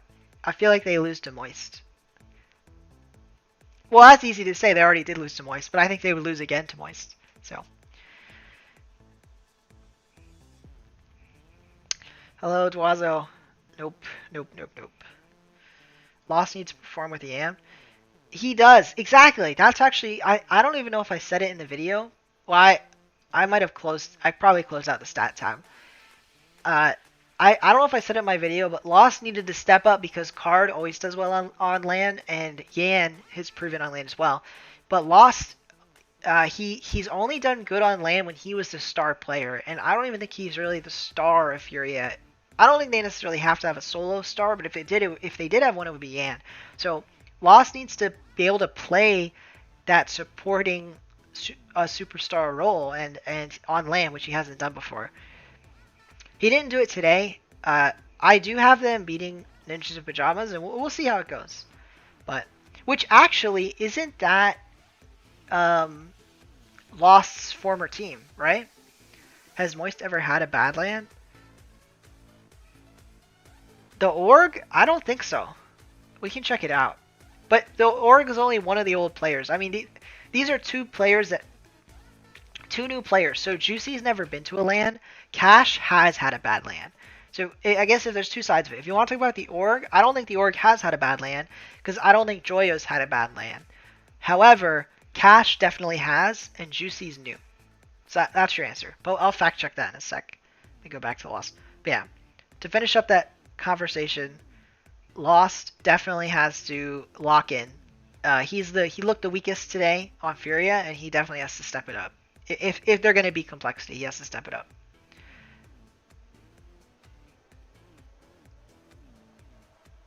It was. We can watch that back. Joy over had it. Yeah, wait, let's look. Sorry. I keep getting distracted. Alright.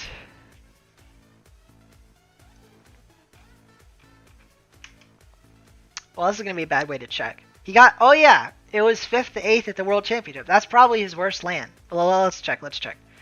So, back is Queso. They have a bad fall split. Not bad, but not great. They weren't their true Team Queso yet, right?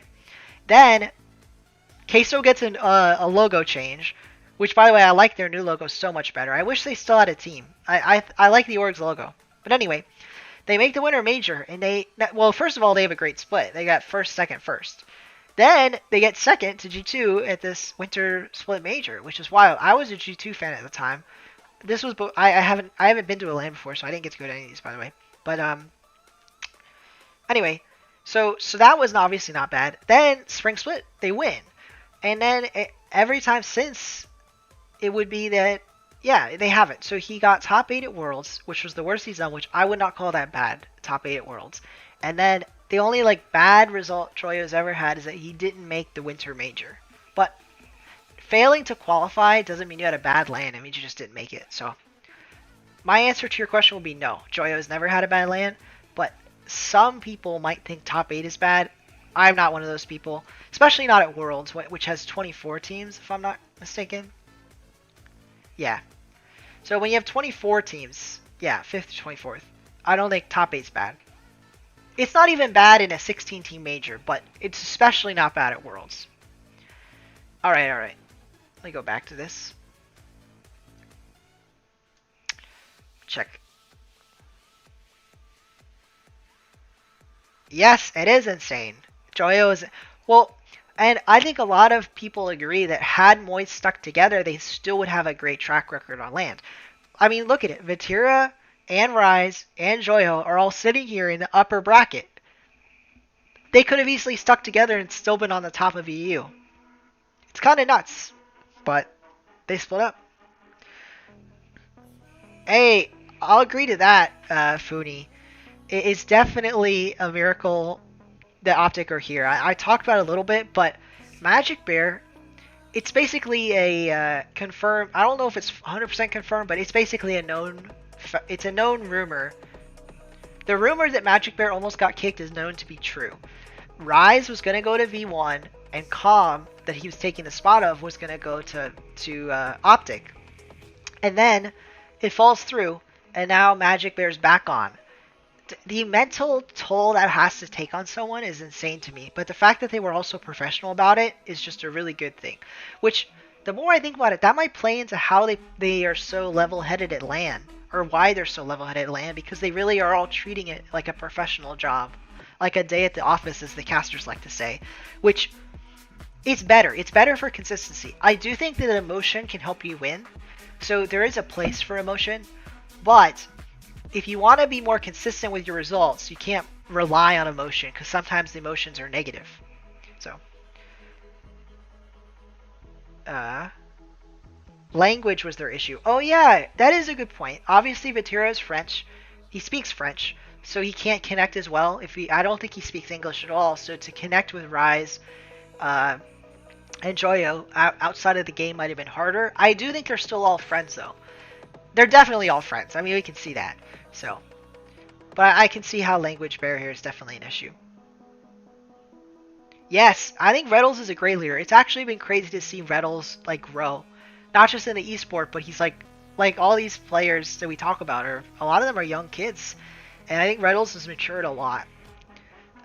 Not just as a leader, which he has, but also like off the pitch as well. So definitely helped out Magic Bear there. And you know what's funny is this is Magic Bear's first RLCS LAN. This is really random, but I'm going to bring it up anyway. But I watched Magic play at a LAN in the off season that was a for fun, it was kind of like, it wasn't Twitch Rivals, but it was like that style of event, and it was run by Gold Rush, if I remember correctly, that's what it's called. And he played with Hootie Hoo and Justin. It was Magic Bear, Justin, and then Hootie Hoo's like a streamer, by the way, if you haven't heard of him. And the three of them played on in a LAN environment in like a for fun tournament where they played like Rumble and like random modes, and they played so well they won the event. And I felt like Magic has had at least some experiences like that, like smaller level LANs and stuff that you don't often get to know if players have that or not, but at least Magic Bear had that. Yeah, Reddles has been improving so fast. I think that Reddles getting kicked from SSG might have been bad for like if you were a fan of then Daniel Reddles and Arsenal all teaming together, but I think it's helped Reddles grow better as an individual because I feel like it made him like stop and reevaluate and like put more time into it. You remember that LAN? Yeah, it was fun. It was fun. My favorite part of that LAN was they played the knockout mode where you have to like demo people, and that's like the entire goal is just to knock people off the stage or whatever.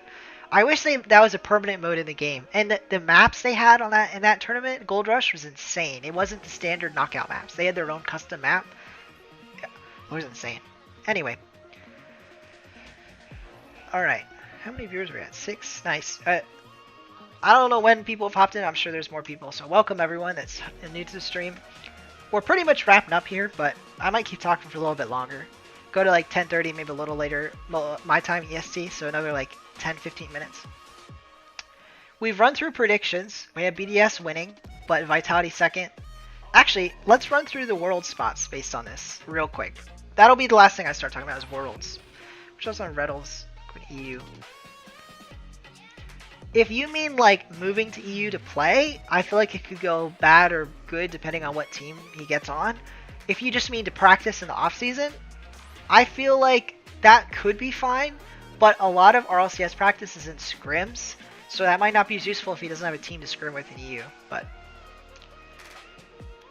yeah, I've seen you, Funi. Yeah, I know you've been here the whole time. Sorry, there's other people.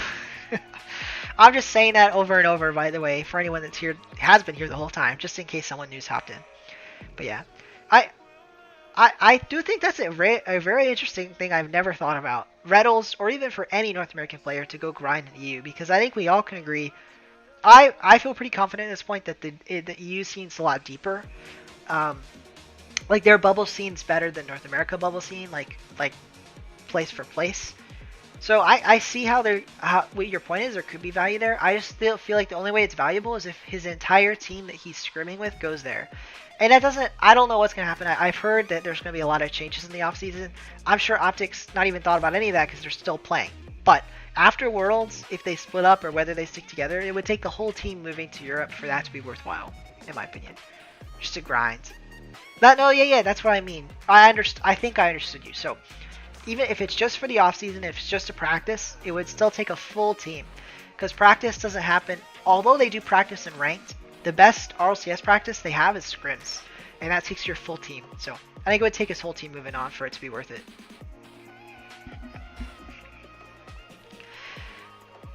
Okay, I understand. Now, yes.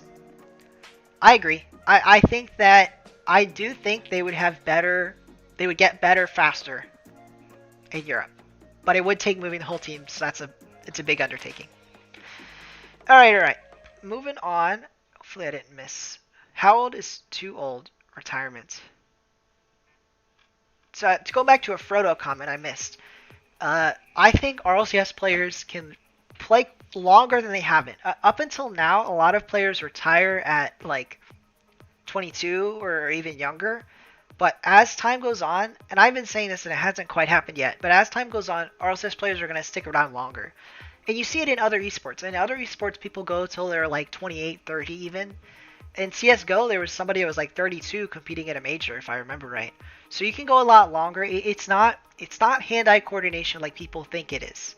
In my opinion, the reason Rocket League has so many young pros is we're not done evolving the meta.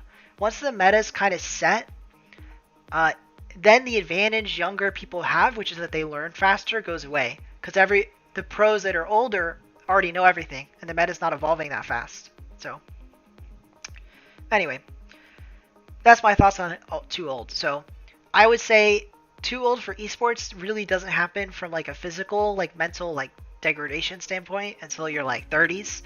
But the reason it happens earlier is because of learning.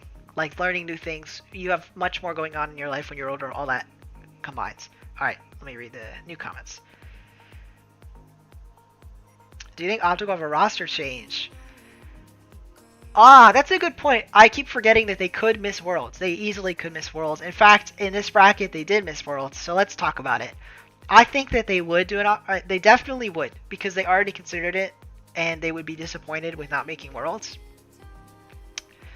Who they take, I have no idea. Whether 2 of the 3 stick, I don't even know that. It's possible all 3 split up. I've heard that a lot of orbs may leave in the offseason. Because, well, we'll see. But I've heard, that's all complete rumors, by the way. No, I don't know anything. I've just seen it been talked about like that. So we'll see what happens. If 2 of the 3 do stick together, they let me rephrase that. Either they're going to make a roster move or split up, for sure. If they missed Worlds. So. They run it back. A lot of teams stick together. It's just that Optic already considered a move, so they're not one of the teams that's going to stick together despite the bad results. They already considered a move, so that's my opinion though. I don't know for sure. Yeah, although in this let's talk about it. In this thing I just came up with, G2 does make Worlds, but there's technically a chance they don't. There definitely is. Time commitment.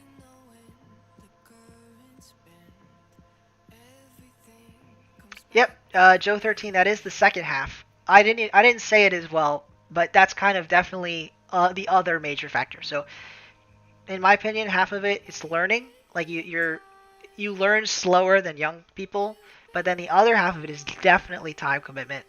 You're gonna get if you have kids, then you're like nowadays a Rocket League pro. None of them have kids, and I don't really see it working out. It's such a big time commitment that I don't see.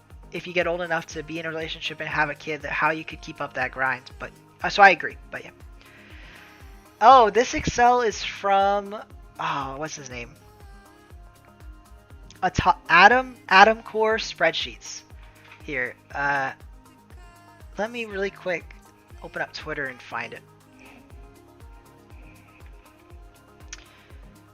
That didn't work. One sec.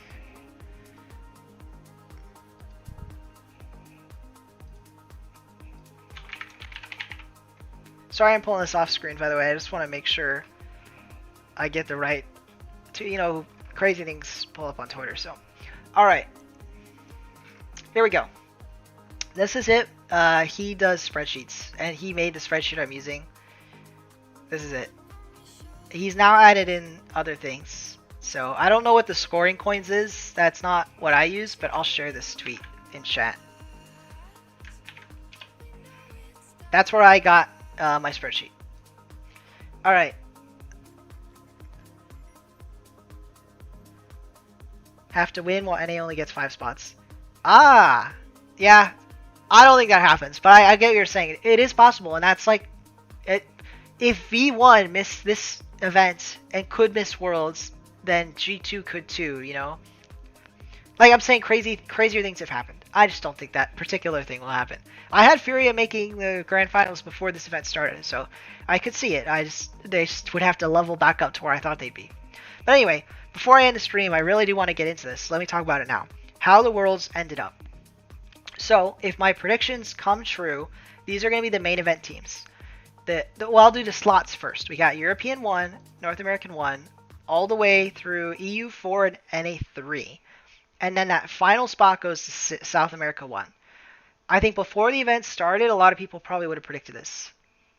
Maybe the other way around, NA4 and only 3 EU, but everyone knew it was probably going to be South America and then 7, combined Europe and North American teams. So it about makes sense. Oh, thanks, Diogo Santos. I appreciate you as well. Thank you. Squishy. Oh, yeah, I just saw your comment, Frodo. Yes, Squishy and NRG are leaving. I think the entire team is splitting up. Because Garrett G's already scrimming with, he played with Shopify Rebellion in that tournament, the Draw 3 or whatever. So Garrett G might go to Shopify. I don't know where Squishy's going. But he's still playing, he's not retiring. And Justin may stick with NRG, but we'll see. He's still with NRG for now anyway, the org. And Justin will probably build his own team. We'll see what happens. Or he might get picked up by a different team. Anyway, we'll see what happens. It is interesting, though, that NRG is all split up so quickly. I thought it would take longer. I thought it would be after Worlds. It happened very fast. But anyway, back to this discussion. So, that's where we're at. We have Sam and then 4 European teams, 3 North American teams. And what that means is that G1 makes Worlds. And G1 also announced a roster move. So they're going to have to play Worlds with their old roster. That's going to be a difficult conversation if this happens. And this is, by the way, I feel like this is pretty likely that the EU4 makes it just because we have 4 European teams in the top 6. So it's getting more and more likely that actually happens. So we'll see, but I mean, G1's probably making Worlds, so look really good. Oh yeah, NA's gonna implode. I think NA's gonna implode worse than Europe for sure. So it's possible Garrett G doesn't end up on Shopify Rebellion, but if he did, I feel like that's a pretty good squad. It's hard to break into the top 8 of North America, but if any non-current top 8 team could do it, it would be Shopify Rebellion with Garrett G for sure. All right. What else? So the other interesting thing is Oxygen makes it, although Oxygen already qualified. Like they're qualified right now. Version 1 makes it. They're very happy if this happens. The Extra Mina team does not make it. And yeah, I mean, those are pretty much the most interesting parts. I guess an interesting thing is BDS is in the main event. That's interesting because they won. They now make main event. If they win the major, they make main event. Which means they hopped. Who did they hop? Moist? They hop Moist. That would be exciting. I would find it exciting, sorry. I think the craziest part of this is that Genji and FaZe are still NA 1 and 2, even though in this prediction, Genji got out last place at the major and FaZe didn't even make the major. So, it would be an interesting Worlds bracket. Complexity, though, would help save NA. Being in the top 8, though. That's a good thing.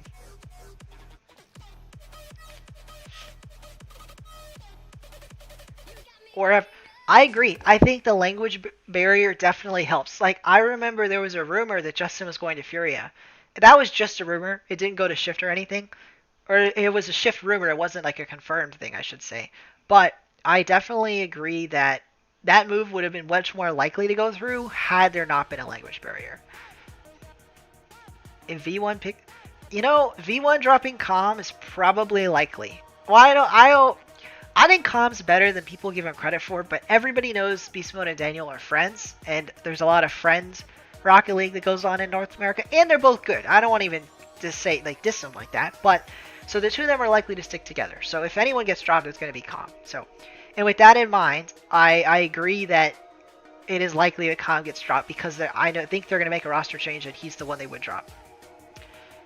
I don't think it's going to be Squishy, but it could be. It could be. I'm not, Funi. I'm going to, between work and travel tomorrow, I'm not going to be able to do a watch party. I wish I could do more of these, but I'm traveling to the major tomorrow, and then Saturday I'll be there Saturday, Sunday, so this is the last stream or any kind of content on this channel until after the major's over. I might do some shorts while I'm there. I think I'm going to try and take some videos, like post some shorts. But don't hold me to that, because I might not get a chance to. But one thing to look forward to is I am going to film like some vlog content, make a vlog video after, but all that's gonna come out after or right near the end, so sorry. Yeah, no watch party. I won't even get to watch many of them live, unfortunately, but hopefully some. All right, that pretty much brings us to the end. There's not a lot left to talk about. Is there anything you guys want to mention before I end out the stream? Ask it now. I'll leave up the current standings while we're talking about this. So these are the world's region spots, the Europe standings, North America, and Oceania. I can't show them all, so I'll just leave it on this.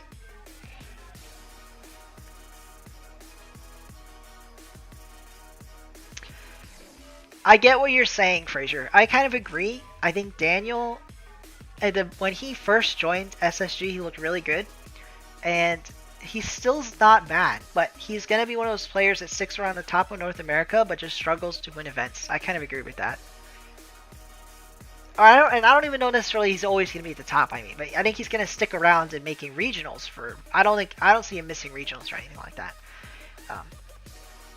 I will say though, if he stays with Beast Mode and he gets another teammate at that level, then he might be back in the major race. But winning, like you said, winning is another thing entirely. For those world spots, listen, I could see it. I could easily see. I have to go back to the bracket. Sorry to change up drastically, but they're on opposite sides. So you could see Optic, Furia, top 4. If that happens, maybe V1's out. But then if one of them goes farther, maybe V1's back in if there's an extra spot. So it'd be interesting to see what happens. I want to stress as I end the stream that I've mentioned it. The parity is much closer on this at this major than I expected. The parity all the way from Vitality down to Elevate is just closer than I expected. The bottom teams are better. All 3 of them, Power, Ground Zero, Gaming, and Elevate, all play better than I expected. They really, and it's not just that they like popped off for the day. I think they're all better, higher skilled than I realized. And the European teams, although they are clearly better, are closer than I expected. So it's a pretty big. There's a lot of parity, and I think a lot of these matches that I just predicted could go a different way, just because of that parity. So we'll see what happens. Yeah, I don't know how the exact bracket would go, but if we're doing this as the world wildcard, actually, I take it back, because if Space Station is in the world wildcard, they're definitely gonna. I mean, I would be shocked if Space Station didn't make it out of wildcard, but I get what you're saying.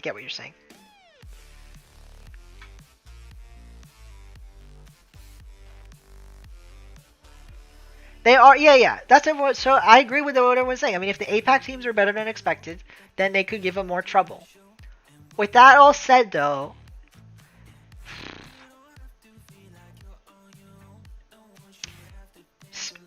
Space Station gets their first pick, so they definitely get to play a Sub-Saharan Africa team to start. So I feel pretty confident saying that if Space Station was the first seed in wildcard, they would get a free win, one free win. Well, okay, I don't want to call Sub-Saharan Africa a free win, so I don't mean to be rude like that. I mentioned them in my video for a reason, but if they're playing French class, because they wouldn't pick Limitless, if they're playing French class, that's as close to a guaranteed as any series in the world would be. So let me put it like that.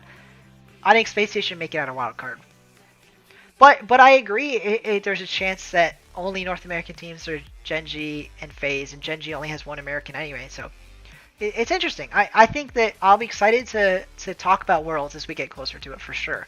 And all the discussions change based on if like version 1's in it or instead if Optic Fury are in it. So yeah, Ground Zero look great. I said it. I think Ground Zero are legit. I only have them losing to Rule 1 because I feel like Rule 1 are going to be more consistent. I think they're going to be more consistent. But if Ground Zero prove me wrong, they can go further in this tournament. Yeah. So we'll see.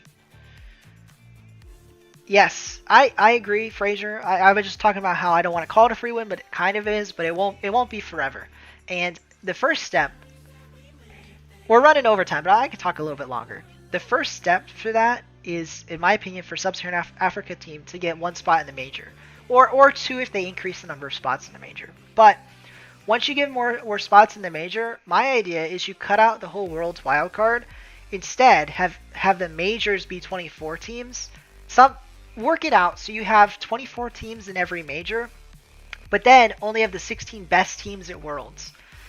That's a kind of off-the-cuff opinion, by the way, to say out of the blue.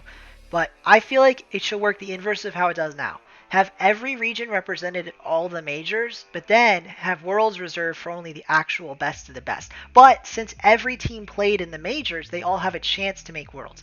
As long as every region has a chance to make Worlds, and they're given those major spots, I feel like it's fair. But that's my opinion.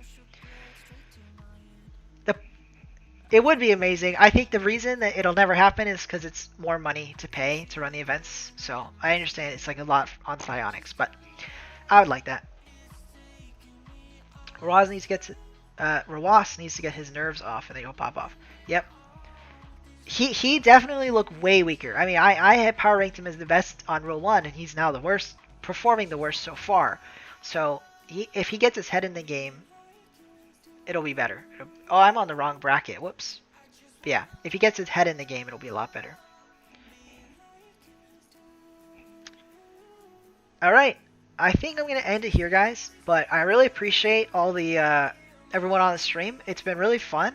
I got a lot of traction, so I really appreciate all you in the comments, all of you watching that are lurking. That's great too. It's really been a fun time. I genuinely enjoyed the stream.